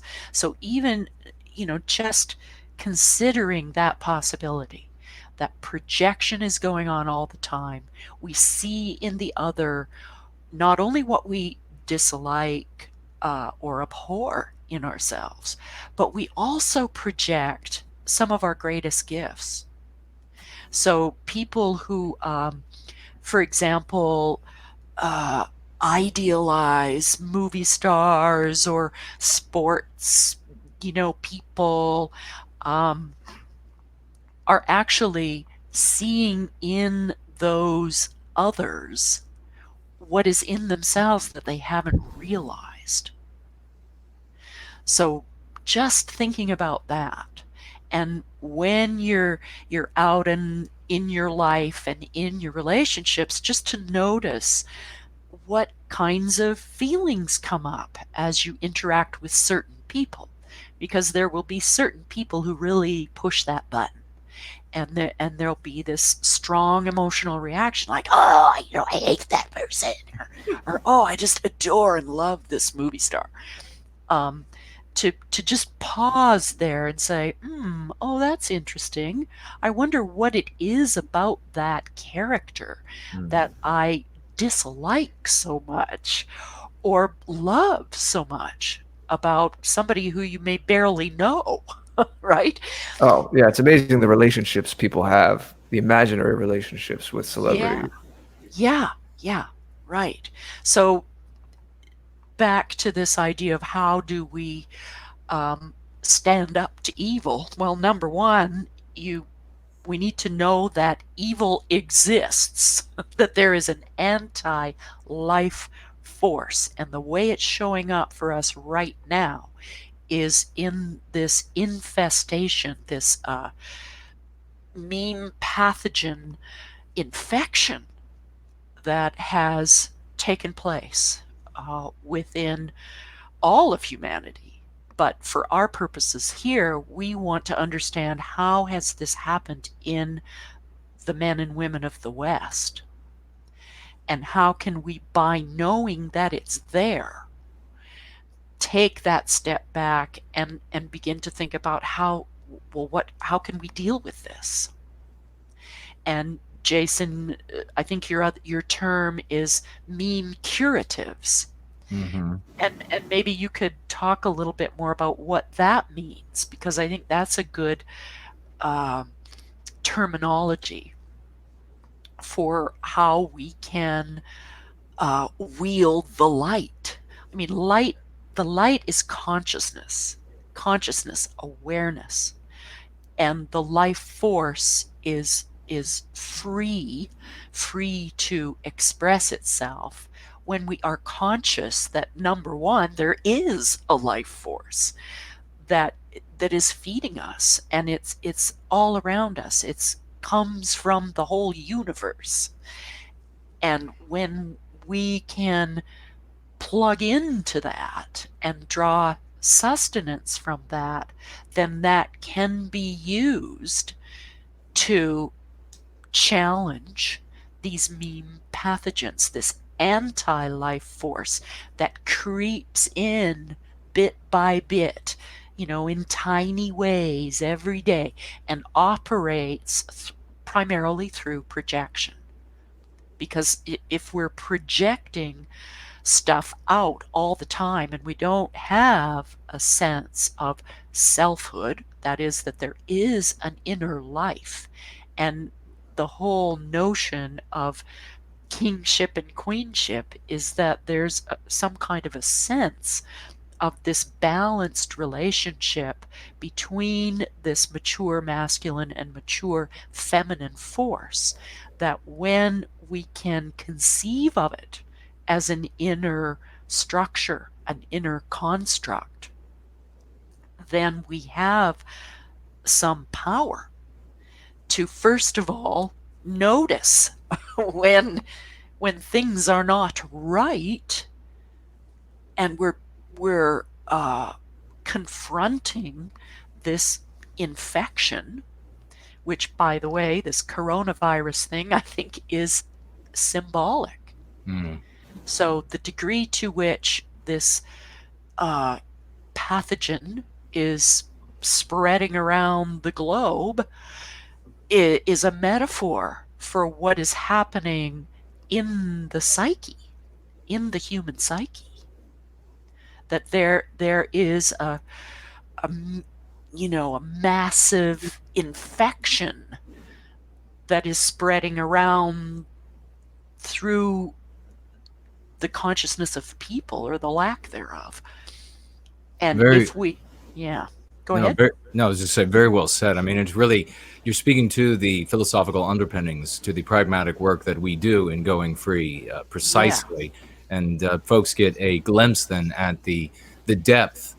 You can see the sort of stirrings on the surface when you practice the MCs and when you work on Going Free, and you don't really appreciate necessarily, unless folks are digging into it, unless they have a mind for it, or they're listening to the kind of things that we're talking about when we have you on, and they don't really realize the deep currents that are actually flowing underneath throughout the biospirit of our people. This has been an absolutely deeply compelling conversation tonight, and I've thoroughly enjoyed it. I see here Dineki's Ghost says, "I love this woman," he wrote.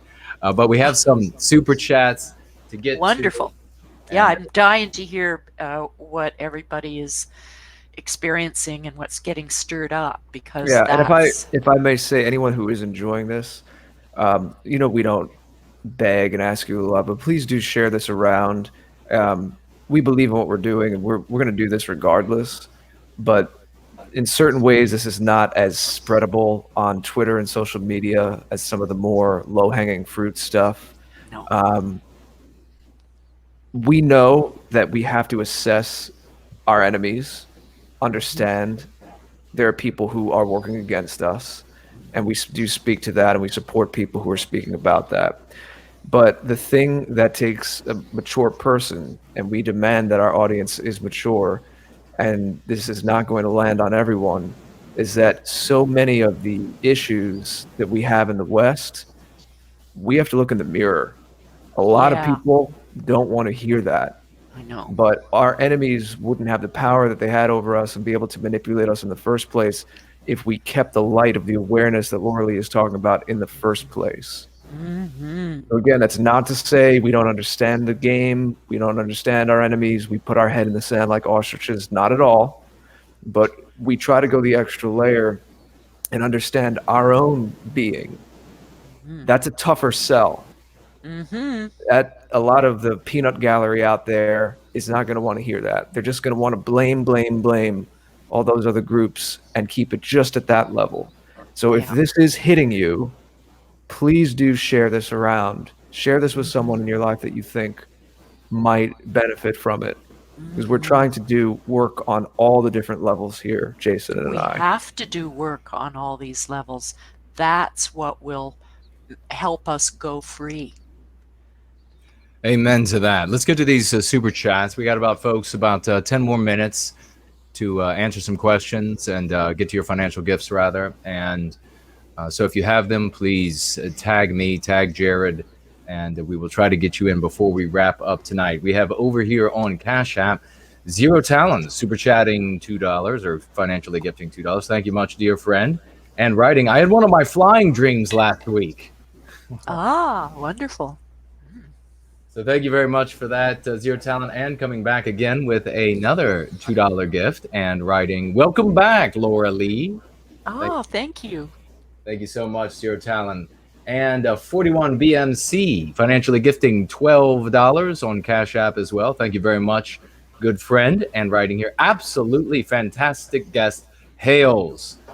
Well, thank you so much. A big hails in return to you, my friend. Let me refresh that just in case we have anything more that shows up. Can I just make a comment about hail? I wanted to bring this up early on, and we kind of went past it, but I want everybody to go and, if they haven't already, watch Jared's Red Ice piece on hail.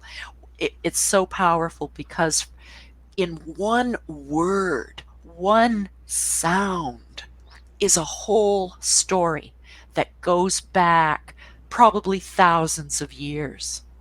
And think of Tolkien, who was a linguist, a philologist, and who drew the story out of his study of the languages.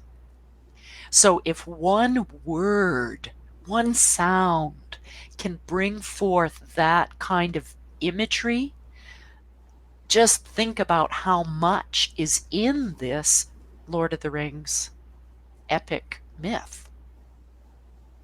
Yeah, precisely. That's a great point. We have over here on Entropy, and thank you to those who are using Entropy, the Pepper 67 financially gifting $3. Thank you so much. And this is a question. So we have, are you aware that more young men are friendless virgins than ever before? What do you see being the growth of the incel community over the next 20 years and its social consequences? Loralee? Oh boy. Well, I would recommend any man in that situation look at the Lord of the Rings because there is modeled masculine psychology, the development of kingship. It's, you must build it in yourself first. And to withdraw and shut down and close off the life force within you, it is going to suck the life out of you.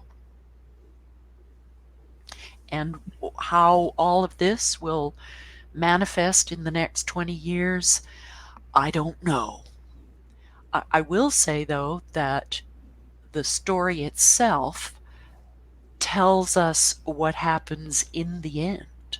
That evil, the anti-life force, destroys itself in the end.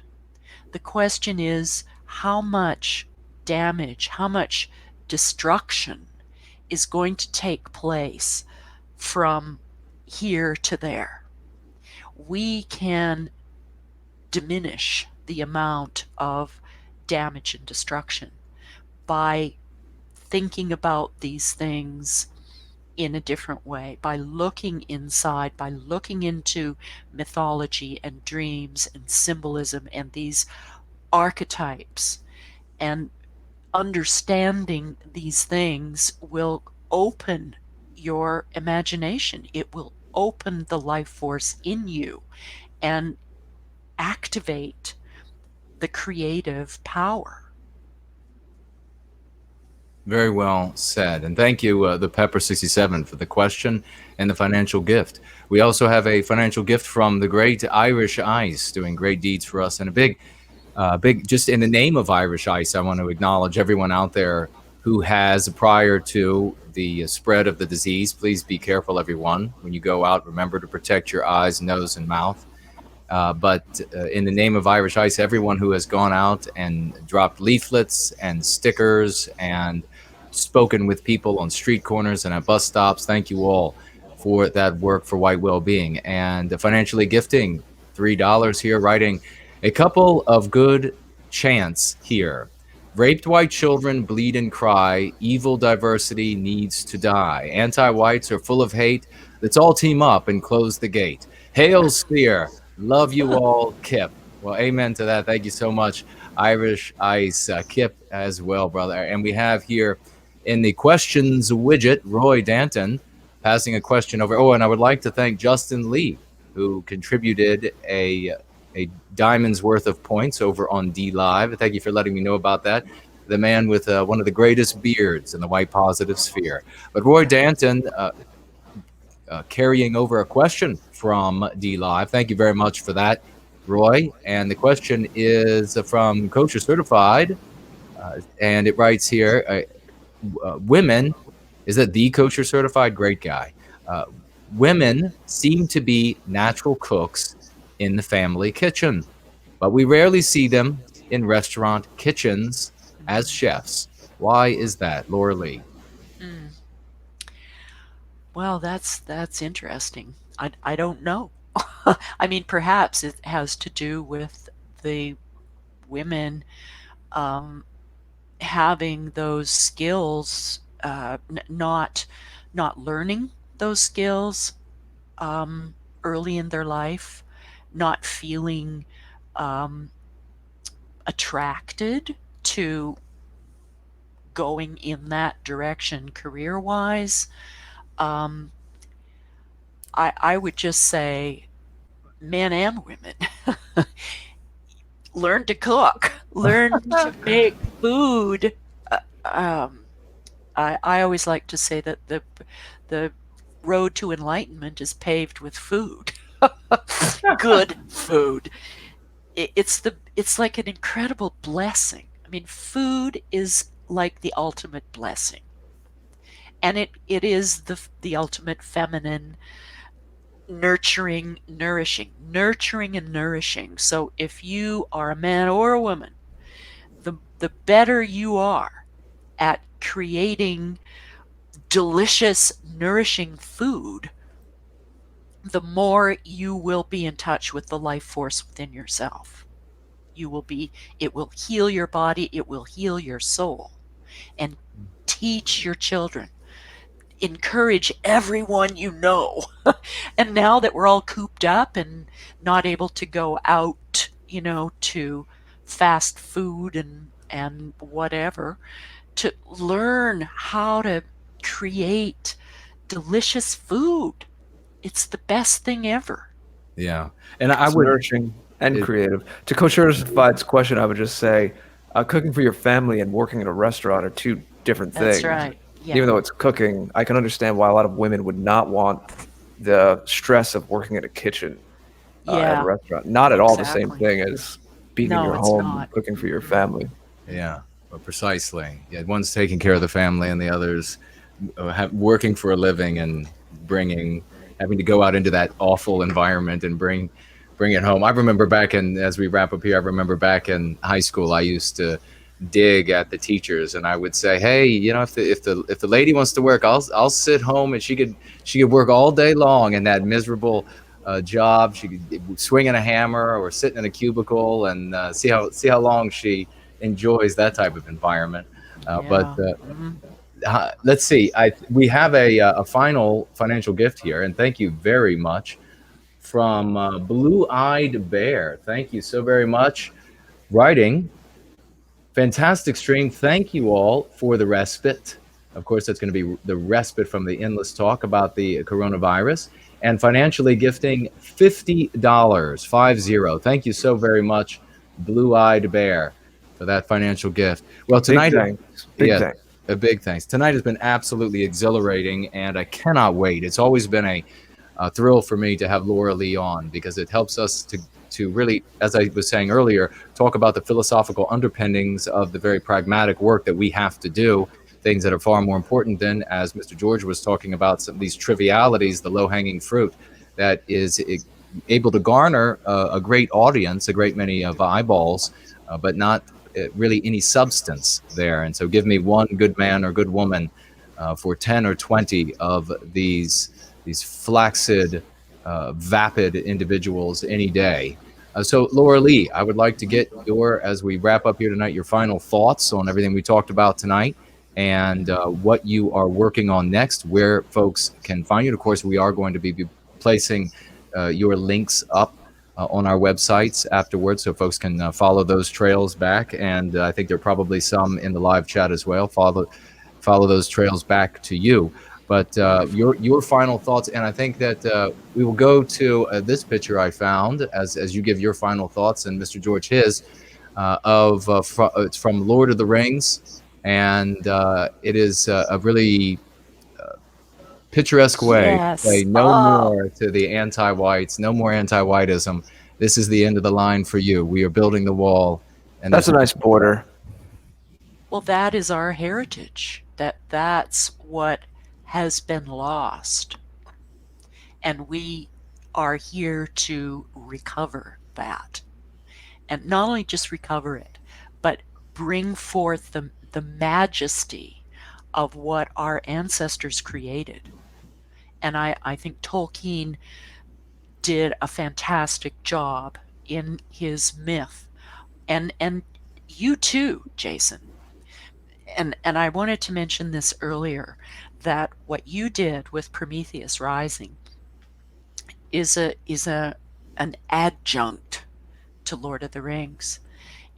You may be the new Tolkien because you've taken archetypal images, archetypal dynamics, and put them into a form for now, for our time, right now. So Tolkien was a mid-20th century man, and although this myth is timeless, we need people like you, Jason, and others out there, the poets, the artists, all the people that you have on your show on a regular basis, the incredible creative energy that is building in this, I call it the fellowship. I don't like the word movement, so I call it the fellowship. The fellowship will prevail. We are in touch with the life force, with the light Erendil. And the takeaway is, like Galadriel there defeating Sauron, it has no power here. That thing that is trying to infest our minds and our imagination and destroy our vital spirit has no power here if we don't let it. Amen to that. Very well said. So where can folks find you, and what are you working on next? Well, I would invite everyone to just go to my website, and I won't bother spelling it all out. It's probably in the notes there. And I would welcome any comments, any thoughts that people have. As some of you may know, I am a Jungian astrologer, and I do a lot of work with dreams and archetypal psychology. So if anyone feels moved to look into that, I do personal consultations, and I would be overjoyed to have contact with any of you.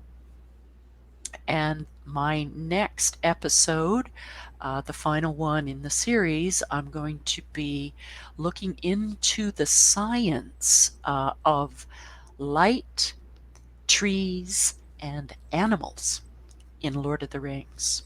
So it's a little bit different, a little bit different exploration, because I am looking into scientific things and incorporating that into the symbolism, because I think contained within the story and the symbols in the story is another dimension of richness and another dimension of actual practical information that we could take advantage of, that we could learn about and actually use to deal with the problems we face today and in the future.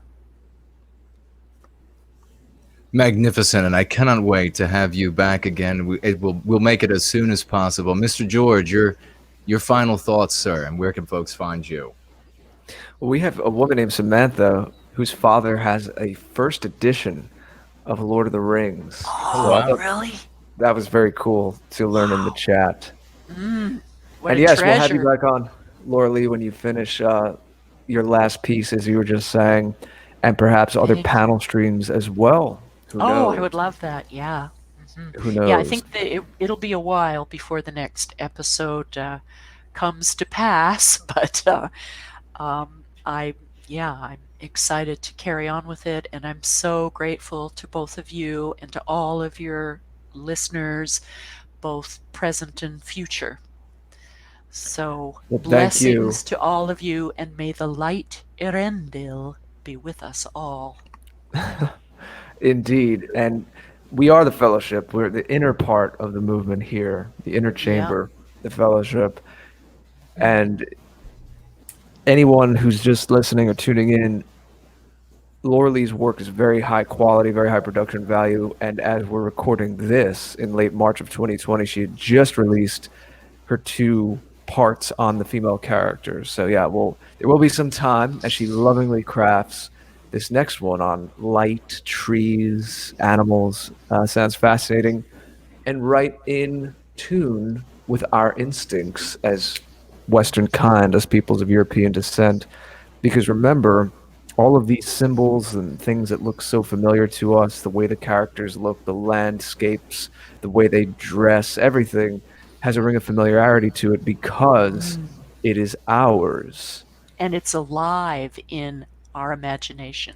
And these characters and symbols will appear in your dreams. I would encourage everyone, especially now, while we're all cooped up, to pay attention to your dreams. Take the time. If you wake up in the morning and you have a sense or an image that you're left with, jot it down. If you turn your attention to the psyche will be overjoyed to speak to you.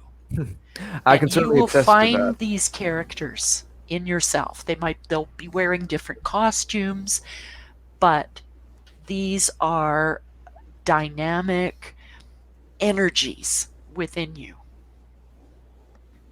Absolutely. And I can attest also to the fact that Loralee is gifted at what she does. And I do recommend, if you can, especially in this time that might be more contemplative, to seek out her services. If you have any interest, I can certainly vouch for her. She is gifted in that role as a priestess. So please do look Thank into that. And again, all the links will be in the posts when this is up on our respective websites. And of course, our shared website, theafterparty.tv. My own site is thegreatorder.com. So all kinds of things that I do, video content and otherwise, goes through that. If you're not subscribed, even though they're not totally our friends, we have to use the tools we have. Jared George, I am starting to populate my YouTube channel again. I wasn't spending too much time and attention on it. But if you're not subbed, please, I would go appreciate that. And of course, BitChute and everything else I do as well. I think we're going to start a Telegram channel in the next few days, so look out for that. That is a little bit more of a secure way to communicate. And speaking of which, we have our own way, a newsletter. We don't send out too many newsletters, but please do go sign up to the email list on theafterparty.tv so Jason and I can directly contact you. But yeah, on those sites, all the social media, all the contact, the whole world of what we do, you can find on our sites. And we appreciate you, especially as I was saying earlier, sharing these things because this is a little more mature. This is a little more high level. This isn't blood sports or just looking at the news and saying, oh man, look at that hypocrisy. It's day 10,000, 1100 of more hypocrisy in the news. Great. All right, what are we going to do with that? Maybe what we're doing doesn't sell as quickly, but Jason and I are trying to build something that has legs, that is real. And we know all of you out there who tune in regularly, you feel that and you express that to us and you ask how you can participate. And that means the world to us. We appreciate it. One of the simplest things you could do is just share this around, share this on your social media, share it in real life with your friends, family, even strangers at times as appropriate. But we do appreciate it. We love you all. I'm so blessed to be on this adventure with all of you as well. And we'll be back. We'll see what we can do in this odd time and how we can all be there for each other. So until next time, I give it to my friend Jason to take us out. Thank you, dear sir. It has been amazing. I underscore everything you just said. I want to first thank our remarkable moderators, Roy, Ray, and Seaver, always doing a fantastic job. We give them a big round of applause. Like me, they might not always be right, but their heart's in the right place and they're moving in the right direction. So I thank them for everything that they are doing. I also want to answer Deneki's Ghost asking about what I recommend starting with Go Free or Born Guilty. Start with Go Free. That's your workbook, and that can get you started on treating the mean pathogens with which you are infected and empowering you with MC's mean curatives.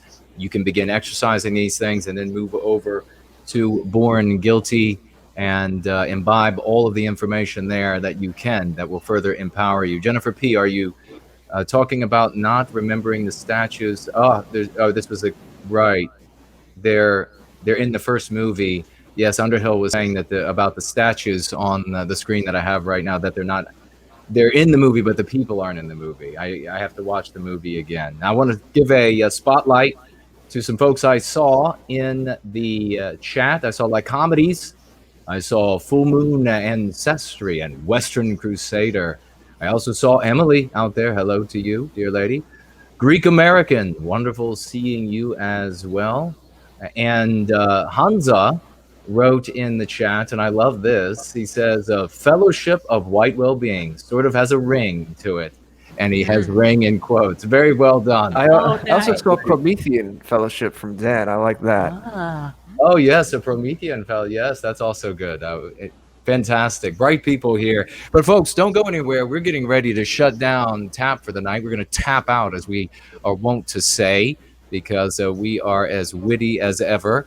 But we will be tapping out. But within 13 minutes or so, we are going to have a Chuck Martell's Garage Party right here on all of the platforms that we are currently broadcasting. And it's about 15 minutes worth of music for you all to hang out to and chat.